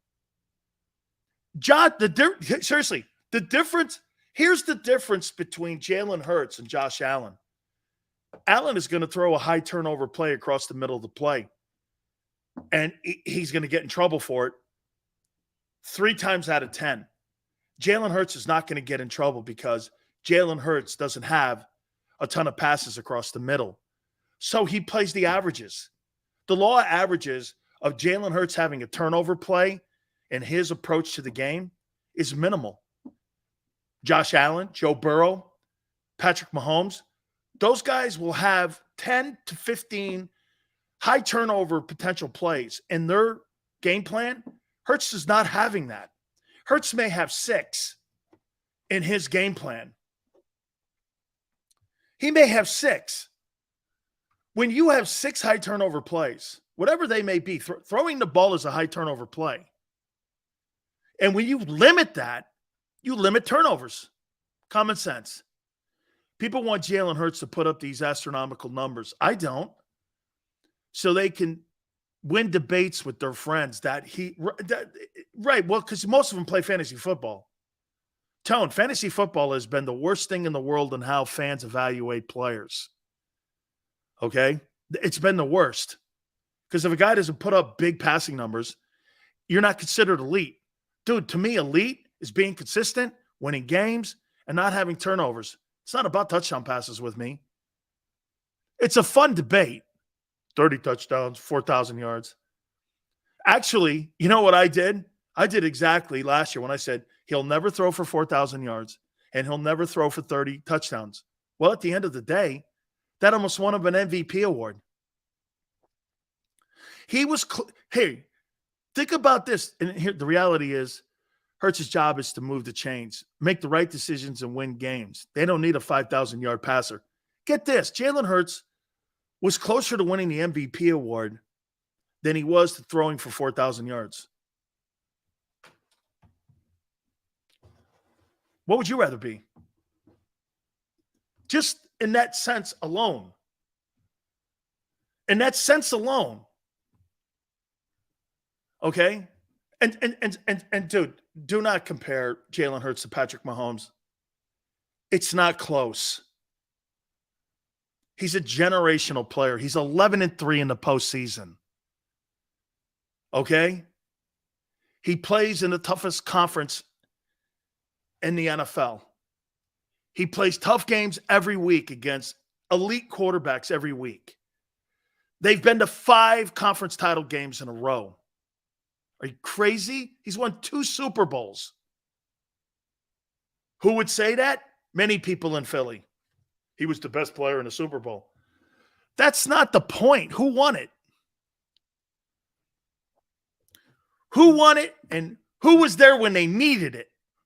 Now, with Bruce Arians, like I said yesterday, I'd like to have seen Hurts with the ball in his hands with 2 minutes or a minute left in the ball game. Okay, I'd like to have seen him with that. Okay? He does know how to win games, Alexander. And hey, that's seriously, think about Alexander, what I just said. He was closer to winning the most valuable player award than he was to throwing for 4,000 yards. I'm not sure what else to say on that. And he was nowhere near. Patrick Mahomes doubled him in touchdown throws. But he still finished second. Yeah, Mahomes is just different.